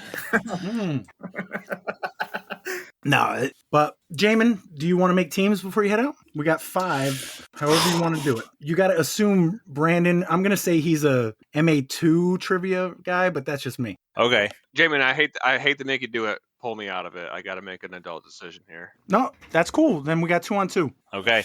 Corey and Jaimen captains. Jaimen, okay. Your first pick. I'm going to go with the steel trap himself, Tim. Mm-hmm. Ooh, Corey. There's no way I'm going to have listened to all those positive comments by B. Cline about J Park teams and just J Park in general that I'm not going to pick Brandon. So I'm taking Brandon.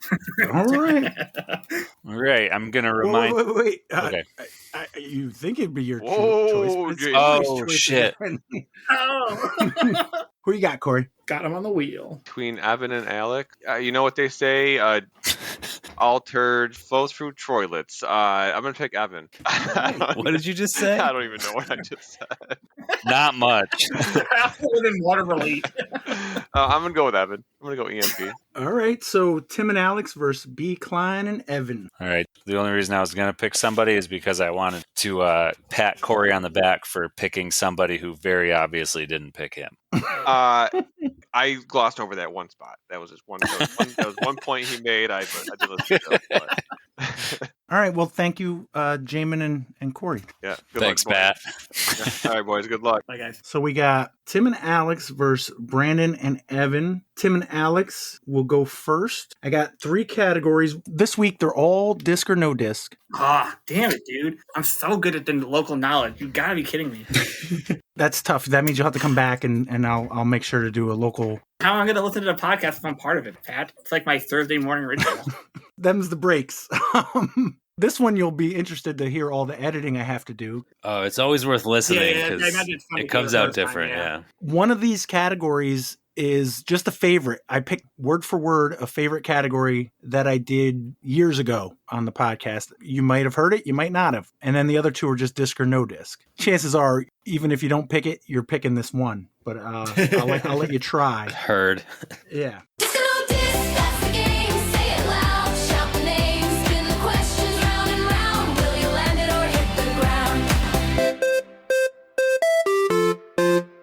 So Tim and Alex, Category 1, 2, or 3. What do you got a feel, preference? Alex? Either we go with Corey's 3 or we go with Jason's 1 is what I was thinking. Well, Corey was our captain, right? Or was it the other so let's captain? go with 3. Dale Earnhardt. Yep. All right. Question 1, Category 3. What is the shared profession of fictional characters James Bond, James Bourne, and Ethan Hunt? What is the shared profession of fictional characters James Bond, James Bourne, and Ethan Hunt? Are they spies? Secret agent. Secret Spy. agent? Agent is a disc. You know, when you said secret agent, I was like, oh, I think that's a disc. So I think secret agent might even be a disc. Okay. Let's go with secret agent. Works for me. You guys agree? Yes. B. Klein and Evan, what is the shared Dang. profession of fictional characters James Bond, Jason Bourne, and Ethan Hunt? Operative? Spy was the first thing I kind of thought. Ethan Hunt is Mission Impossible. Are they all spies though? Like, is Jason Bourne a Heck yeah. I haven't not watched the Bourne movies enough, but I've never got that vibe. Unless the answer is just agent. I was also thinking that too. He didn't give them a be less specific. I liked spy off the get go. So I guess it is like an easy or like question 1. All right. oh, what category number is this, by the way? Sorry, I missed that. 3. Thank you. Dale Earnhardt. No credence to operative. I'm fine with spy. I'm just Operative? wondering your thoughts. I think it's a little esoteric. Sure, I agree. All right, we can go spy. You guys agree? Yes. Yeah, Is the spy a disc? Do you know? I don't know for sure. I think probably. that's why I kind of wanted to go with operative because I felt like operative with a disc. Oh, really? Yeah, I think so, but I could be wrong. Dynamic disc. It could be. Never heard of it. Yeah, I'm like 55% yes, but for no good reason. I would personally go with no because I like to think I know a lot of discs, but you know, I could definitely be. It's your first episode, so we'll go with yours. All right, let's go no. Do you agree? No? Yes. North Star Discs, Yes as in no. June 27th, 2022. Oh my god, no! That makes so much sense in retro. You could probably argue that they're secret agents, but 1, there's no secret agent disc, and 2, I've already used agent, so Nice. We'll see if it matters. Those guys are all spying as a verb, 100%. well, it also helps. Good that you- question. Yeah, that you guys didn't get the bonus, so it's not like Yeah, it's only 1. Yeah, But that was a steal. and that was a steal. So you guys, what category? Hell 1, yeah. 2, or 3? B. Klein, you're the guest of honor. Your choice. Although I Gotta would be pick one of the ones we didn't do yet. Oh, it's gotta be 1. Okay, there you go. It's always All right, I didn't have to manipulate you guys or nothing. Question 1, category 1. What one word was the title of a hit song for the Beastie Boys when used once, for the Swedish electropop duo Iconopop when used twice, and for Motley Crue when used 3 times? What one word was the title of a hit song for the Beastie Boys when used once, for the Swedish electropop duo Iconopop when used twice, and for Motley Crue when used 3 times? You know this one? Yeah, I'm sure you have this too. With, Yeah, I didn't get the You want middle to dance part, for it? but I got it based on the first and third. Yeah, the last one. Yeah, Yep. me too. It is girls. I agree. Girls. Or girls, or girls. Yeah. The girls one's probably not hitting as much for most people. Is the girl or girls a disc? Be great if it was. Love inclusivity. Yeah, I don't disagree with that sentiment. Hey, girl. I don't know. I'm trying to picture it. I feel like that's such a common word. I know, right? but You is feel it? like you hear But is right? it? Does it make any sense as a disc? But is that important? Usually not. Yeah, no. I'm also really trying hard not to get the "I'm sorry, no" to go down on us. So, like, if we can stop that from happening, and unless we're really sure, I would prefer. All right, we'll go yes again. Or no, wait, we are going yes? No. I want to go. Okay, no. I'm with no. You guys agree? Yes. You are correct. Oh. All right, Tim and Alex, category 1 or category 3? I do not recognize the category, assuming 1 was the category. Yeah, I'm not recognizing it either. I forget there was categories to this whole thing. It's a toss up for both of them for me. I kind of want redemption on 1 or on 3. Sure. 'Cause, yeah. All right, question 2, category 3. The enthmoid and the sphenoid are 2 of what type of cavities that drain into the nose? The ethmoid and the sphenoid are 2 of what type of cavities that drain into the nose? Sinus? That's the sinus. Drain into the nose. I can't think of anything else that drains into the nose. Yeah, I don't know anything either. That's the only thing I can think of when I think of nose. Yeah, sinus. I'm also pretty sure sinus is a disc. It definitely is. Yeah. Yeah. All right, let's go with it. I like it. You guys agree? Yep. Yeah. Is the sinus a disc? It's latitude Yes. 64. What year? Well, I think they made it twice. I think they made an older one in like 2014 maybe, and then they brought it back in 2024, I think. I am more than willing to trust that because I got no clue. They definitely brought it back in 2024, did you say? Yeah. June 3rd, 2024, latitude 64. The original, they had the sinus AP and the sinus SP, February 12th, 2006. Oh, way older than I Even thought. farther, yeah. Yeah, really old. All right, so we are tied, but No, they're up one. Yep, they're up one. sorry, I tried to add you. You guys got 2, they got 3. You can give me bonus points for the year, you know. That works too. Thank you.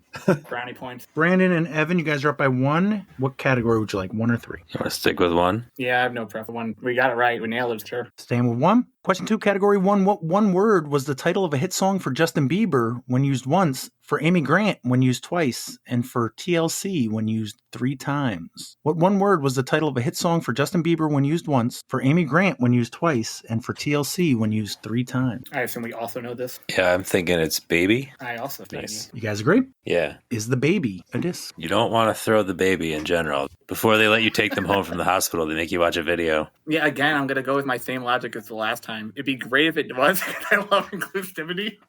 but it's, I feel like I also would have heard about it. It's too... Throwing your yeah, baby, it's you just... probably Yeah. hear some story about that, right? I'm going no. I agree. You guys no. going no? You are correct. All right, Tim and Alex, category 1 or 3. You're down 3 points. Yeah, I don't have a ton of confidence in music. All right, let's stick with 3 then, because I did know both of those. Let's stick with 3 if you're not confident. Yeah, I had a good guess at the second one, but I didn't know the first one. So let's go for 3. All right, question 3, category 3. The sinking of the Titanic inspired the invention of what technology for detecting icebergs and submarines? The sinking of the Titanic inspired the invention of what technology for detecting icebergs and submarines? It would typically be sonar. That's what I was thinking, sonar, and that is a disc. I like sonar. Sonar. You guys agree? Yes. Is the sonar a disc? Pretty sure it's DGA. Happy with going yes. I think it's a putter. What year? 2024, I think. Disc Golf Association, April 1st, 2024. Nicely done. Not a bonus point. I did not put an extra Yeah, no points.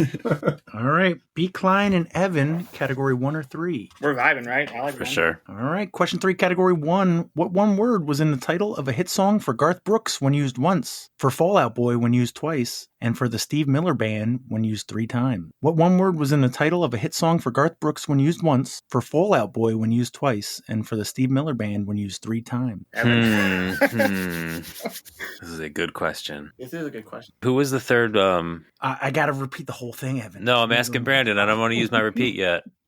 Brandon, who was the third part of the question? You remember? It was Garth Brooks, Fall Out Boy, and... a band that you should know, and I definitely don't. Oh, Steve Miller. Yeah, it's Steve Miller. All right, I think I know what it is. I think it's Dance. Oh, duh. Right, Oh, Fall Out Boy? Right. Yeah, I was trying to latch on to... All I could think of, like, Down. Right, Like, yeah, me too, but that's called, like, Yeah, Sugar. I know, That's I called know. Sugar or something. I know, yeah. No, but you're right. It is Dance. Yeah, it's definitely. And then Or I can Dance. picture that Steve Miller song. My dad was big into them. Way to go, Evan. MVP. Is that what you guys are going with? We're going to go with the word dance. Yeah, Dance. Is the dance a disc? It still doesn't... Same logic. I'm really falling under this logic and just like, man, I really like, This one I could see. Be This great. one is the most likely of the 3 so far, but... Yeah, this would be some like really weird, like out there, like probably like 2012, like some schmuck just like Or some European I'll call it country that dance. just... You like No, we dance. But I would prefer no All right. again. No has the momentum, so we can go no. But this one, if it's a yes, I would be less surprised. But we can go no if you like. I just don't want to hear Pat say I'm sorry now. Okay. That's all right. It's worked so far. You guys going with no?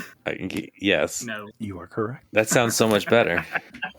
All right, Alex and Tim. Tim and Alex, category 1 or 3. Stick with 3. Yeah, I mean, yeah, like this. I did know dance, but we can go with 3. Again, I had a good guess at that, but I didn't know for sure. Yep. So let's go All 3. right. Question 4, category 3. Using the specific characteristics of Meissner corpuscles, haptic feedback uses what to relay information from your smartphone? Using the specific characteristic of Meissner corpuscles, haptic feedback uses what to relay information from your smartphone? There's a lot of information. Yeah. But I'm pretty sure haptic feedback is vibration. Vibration. All right. It's not a good golf disc name. No, and I don't know how that fits. The feedback is vibration. I had no idea. So All right. You've been right so far on this. Now I'm confusing myself. I thought haptic feedback was the thing, like when you're typing on your keyboard, it does the little vibrate. Buzz. Yeah, just a little as you're typing. Hey, let's hear the question one more time. Let's do that. I like that. Using the specific characteristics of Meissner corpuscles, haptic feedback uses what to relay information from your smartphone? Yeah, I guess it's vibration, or I don't know what the Meissner, whatever the hell it is. So. Yeah, I don't know half of the question. Yeah, but I mean, your phone vibrates, so let's do it. Vibration. Yeah, I guess we go for it. All right. Brandon and Evan, using the specific characteristics of Meissner corpuscles, haptic feedback uses what to relay information from your smartphone? Evan, can I level with you? Yes, sorry, I was on mute. Very good. I did not go to college, so this is... That's okay. I dropped out of 2 different colleges, so it's no worries. Yeah, me too, but I college. It's okay. You're braver than I do. Haptic feedback is like, when you touch the number on your phone and it kind of like buzzes or shakes at you. And force feedback, I remember when that came out in video games, like joysticks that would, as you move the joystick, it would slow down, or I don't know, you could feel the moving through different textures. Do you like Rumble? I'm kind of hung up on the fact that all 3 answers start with the letter S. Oh, that was it. Dude, I'm not paying attention. Again, I didn't go to college. I'm not paying attention. Well, you can buy a notebook. You don't need a college. I was going to say, these guys have been on long enough that they probably write it down, so you're totally excused in it. Yeah, I have a journal. Shake? Yeah, that's the fact that and they said they went with vibration, right? Yeah, the fact that it wasn't that, I mean, that's kind of what I thought. Can we hear it one more time? I barely remember the question. Using the specific characteristics of Meissner corpuscles, haptic feedback uses what to relay information from your smartphone? I mean, touch or buzzing or shaking. I mean, shake has an S, and they all have S's. I don't know, and it's a freebie. Yeah, but you wouldn't use the terminology shake, I don't think. You would probably use vibrate or buzz, and that's... Vibes. Shaking. I don't know. Shake. I don't know. Let's go with shake. It doesn't. Yeah, it's weird. Okay. You going with shake? Yeah. All right. I'm glad that you guys got it wrong, because if I think about it, it's actually a badly worded question. The haptic feedback does use vibration. I was looking for touch, which is Salient Discs, July 20th, 2014. So I'm glad that nobody got it. I think I said that out loud, but that's fine. You did say touch at one point. Yeah. It's a S thing, though. Alex might have said it too, but... Don't tell the other team, but it's not S words. They might still think it is. I'll take that to my grave, Evan. All right, bet. But that was a steal. B. Cline and Evan, category 1 or 3. Let's go back to 1, please. For real? All right, question 4, category 1. What one word was the title of a hit song for Kool and the Gang when used once, for the Smashing Pumpkins when used twice, and for Genesis when used 3 times? What one word was the title of a hit song for Kool and the Gang when used once, for the Smashing Pumpkins when used twice, and for Genesis when used 3 times? Do you know I do. Do you? I think I do. This is my favorite Smashing Pumpkins song. Tonight. 1970. Whoa, Pat. I agree with the word tonight. Is the Tonight a disc? Yeah, exactly. That if this is like the most confident I've been with a no. So if it is, it's gonna be. Yeah, we're gonna get the rug pulled on us. But again, I really don't want Pat to say I'm sorry. No. All right, that has worked so far, and I'm not willing to deviate. So we'll go no. You guys agree? Mm-hmm. You are correct. All right, Tim and Alex, you've been screwed twice. What category would you like? You tell me, Tim. I have known all the music ones. So do you want to zig? Might as well. Yeah, let's zig. Let's go with category 1, Pat. All right, question 5, category 1. What one word was the title of a hit song for Pink Floyd when used once, for the Grateful Dead when used twice, and for ABBA when used 3 times? What one word was the title of a hit song for Pink Floyd when used once, for the Grateful Dead when used twice, and for ABBA when used 3 times? Is that money? The Pink Floyd one's what makes me think it's money, but I could be... I'm not thinking of a Grateful Dead song that has money, that is money, and my dad's going to be real upset with me if there is one, and I'm just not remembering it. Okay. I mean, that's the only thing I have for it, because that's the only thing that clicked for me is I know Pink Floyd song, money, one word. I don't know the other. I don't listen to Grateful Dead, unfortunately, or ABBA. And ABBA was the that is unfortunate. Yeah, it is, but my music choice. I am not coming up with much. What are other Pink Floyd songs that are one word? Like Time? What else do they have? Let me think about. I'm not coming up with much. If you if you want to go with money, then I got no problems with that. But I'm not really coming up with much. Yeah, like I said, that's all I got. Yeah, I guess that's what we go with. All right, money. You guys agree? Yeah. Yep. Alex, it was originally called Finance Blues. Ah. Is the money a disc? Oh, sick. I thought we were wrong. Good save there, Tim. Me and Evan are just Oh. steaming over here. Like, Alex, come up with a different answer, please. Say something. I thought Tim might bite on time. Oh, all right. Is the money a disc? It feels like I know there's a. No, I'm not going to say other names of disc. Is a money a disc? This one feels like yes. Of the four, it feels like the most likely to be yes. I feel like it's probably the most likely to be yes. I mean, how many times have you heard somebody say that disc is money? You know. Right. I feel like it's gotta be, right? I don't know. I'm like 75% yes. I was also feeling yes, and it feels like a good time to zig when all the other ones have been no. Oh, that's true. We kind of got to make a... This could be the trick. Yeah, I think it's a yes. Let's go yes. We got to make a read somehow. Let's go for it. Right. You guys agree? Yeah. Yeah. ABC Discs, April 9th, 2010. Cool. I thought hooligan because they had the Well, that's what I thought. That's what Gateway I was gonna has say. a money plastic for their wizards, but I didn't know there was a money disc. Can we name like 10 words that aren't a plastic for Gateway, though? Fair enough. True. Who did you say, Brandon? Who you thought it was? hooligan disc. That's a cash, If though. cash and dime. Ah. Wait, we're doing the thing, Tim. What we're Oh, saying. that's what I said. I didn't want to bring it up back before, but you know. No, there's a couple other money variants, like Money Tree and stuff like that, but none of them were hooligan. I was just double. Brandon and Evan, category 1 or 3. I feel like one has been by far. So Yeah, let's close it out.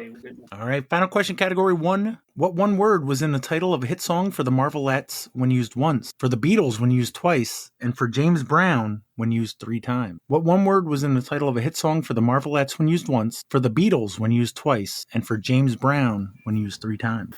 Whoa, hot take. Yeah, very overrated. Sorry, not sorry. Subjective. Yeah, the Marvelettes, I agree.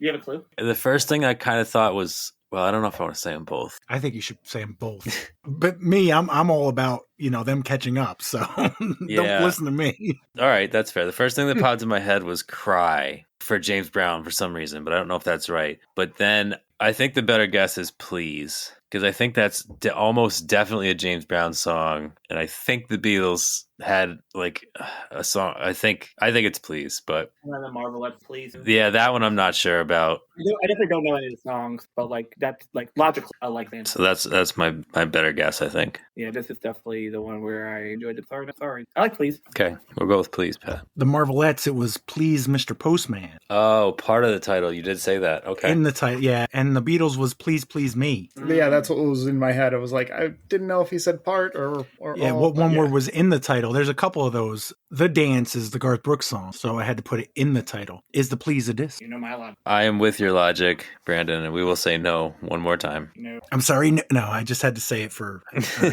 You're correct. All right, final round. Tim and Alex. Question 5, category 3. What word can mean to eat something greedily, to consume something destructively like a fire, or to read a book with great eagerness? What word can mean to eat something greedily, to consume something destructively like a fire, or to read a book with great eagerness? First word that popped into my head was devour. Oh, I like that. Yeah, let's do it. You guys agree? Yep. Sure. Is the Devourer a disc? I have no idea who would make a devour. Oh, that sounds bad. I don't like it. They all have been yeses. And the other one was all no's except for one. Is this the zig? We don't have to stress too much. They've got it locked up. I know. That's true. All right, let's go with no. We do want to put the best thing available. Yeah, that's true. Yep. Let's go no. Yep. You don't know? Yep. Wolfram, June 23rd, 2025. All right. The final question, which is a victory lap for Brandon and Evan. The movie poster tagline to what 1999 Hollywood suspense film was Not Every Gift is a Blessing? The movie poster tagline to what 1999 Hollywood suspense film was Not Every Gift is a Blessing? I like category 1 a lot more than whatever this category is. Yeah, I'm curious what this one is altogether. How about The Curse? That feels like a horror movie from the year that I graduated high school. You would definitely notice. It's just also the first thing that popped in my head, but Well, did that have to even do with the question? Is really my question. Are we asked by a gift? Oh yeah, it could be a curse. Clever. Yeah, I like it. Let's go with it. Going with the curse? Yeah. Yeah. I'm sorry, no. God damn it, I Evan. blew it for you. Well, That's not even what he normally says. No, normally I would just go to Tim and Alex, but I had to say it. I had to say it to Brandon once and literally mean it. Tim and Alex, the movie poster tagline to what 1999 Hollywood suspense film was "Not every gift is a blessing." I have a very good guess. I also have a very good. Let's hear yours. Is it The Sixth Sense? Yes, that's what I thought too.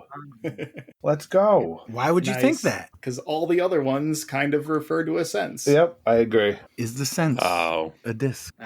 The sense. They've all been yes. So you want to just roll with yes? It doesn't matter. I mean, yeah, like, it doesn't matter at this Right. point. I'm Yes. happy going yes. Independence Discs, Sweden AB, April 28th, 2025. There we go. We put a pretty good showing at it. Yeah, we tried. Nice run at the end there. Yeah, but Spy, Sinus, Sonar, Touch, Devour, they're your 5 senses, and then the 6th sense. pretty good. The first time I used category 1, it was before I even had the idea for disc or no disc. So I literally revamped it and like, are any of these discs? And money was.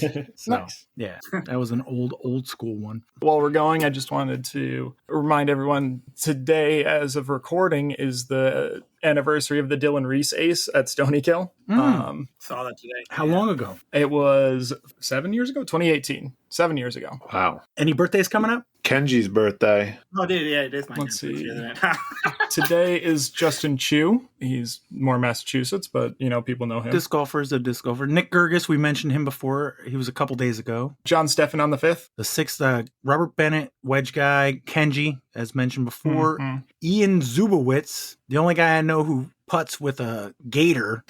He forehand putts that.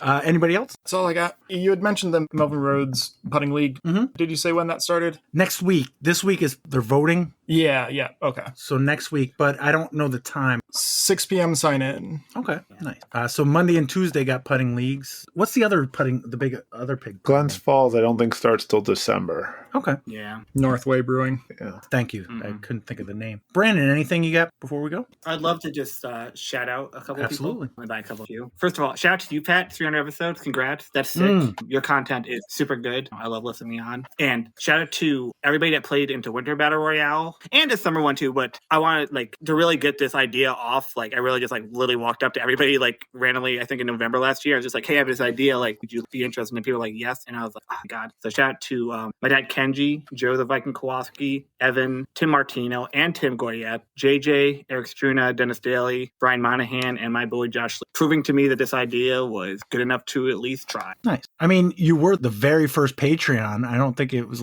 10 minutes that I even had it up, and you already signed up. So That's just lucky face. Literally, you posted it 3 minutes before, and I was like, "Oh, yeah, I love Pat's content. Just throw him $5, whatever, cool." well, thank you for that. So thank you, Alex, Jaimen, Evan, Corey, Tim, Jason, and thanks for coming on, Brandon. Thanks for having me, Pat. Or Cline, as the kids say. And Sweet Up Hudson. Thanks, Matt. Thanks, Pat. Thanks, Pat. Thanks, everybody.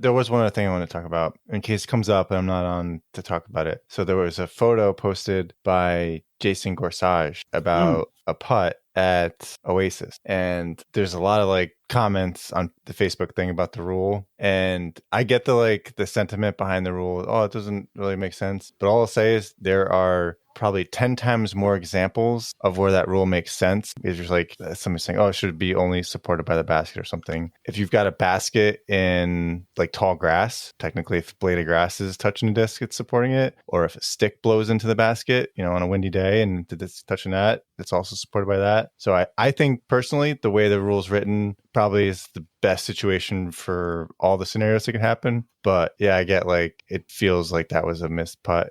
But I think the way the rules written, it was made, and I don't suggest that the PGA changed the rule. I think they should change it, only to also include discs that land on top of the basket, and are resting on top of the band. I'm with Corey. That's supported by the basket. If you can hang one off the cage like a booger, and that counts, but the one that sits on top of the freaking basket, which is supported by the basket, it doesn't count. I'm kind of with you on that one because anytime I introduce somebody to the sport that's new, they don't understand why it's not. And I'm like, I don't know. It's the way the what rule is. We jokingly call it a -1. The thing with that is there's almost no competitive advantage that you gain from that. If you put the disc on top of the basket, 99% of the times you screwed up your putt and got like weird wind or a weird kick or something. So you're not going to be able to game that, you know? You're not going to be able to put it on top on purpose and have that be easier than making your putt. Yeah. Unless you have a big flag up there. Even with a flag, like there's no chains there. You're going to hit the flag and bounce off. It's like golf. You hit the flag and go in, it still counts. Anyway, that was the other thing. I just wanted to mention my 2 cents about that. This is one of the rare times where the rule is actually clearly written. I was like, how is this the one that everybody's confused about? Like, yeah.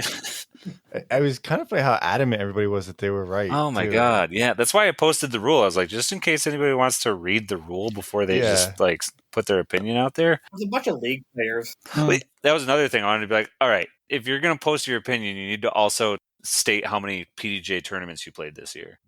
But yeah, no, I think that it is an incredibly cut and dry rule. In the spectrum of PDJ rules, it's about as cut and dry as I've ever seen. So it's like, there's so many other really wishy-washy areas where this one is just like, why are we litigating this? I do think that personally, if I was putting a basket in the ground, I would do it in a way where that wouldn't be possible. Because like even just in that scenario, I was looking at it and go, there are like 3 or 4 different ways this disc could still be considered a made putt and seriously worse. Like if you had thrown a roller that was leaning against the basket, that would have also counted, you know? So it could have been worse, but that's more just the layout of the green than anything else. It's not the rule. Yeah. I was going to say the actual rule doesn't need to be written, but how about a rule about obstructions around the basket? It might eliminate some really cool ideas. Like I've seen them like in trees and such. I haven't watched disc golf on YouTube in a really long time, but wasn't there a basket that's like in a tree? Yeah, no, I know exactly what you're the talking trunk about. grows around it. There's like 3 different trunks and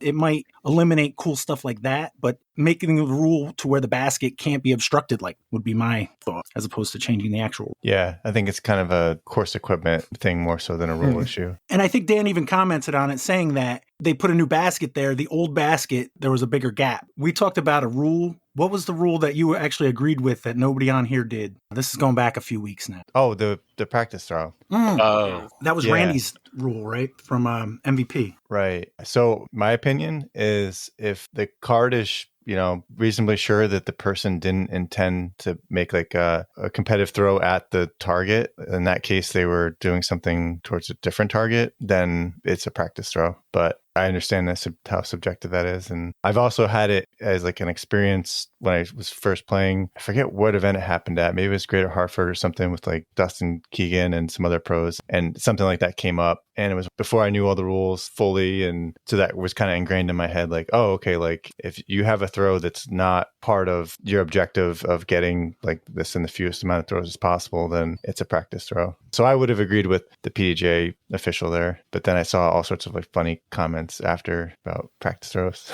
Tim, you had one at Stonewall, right?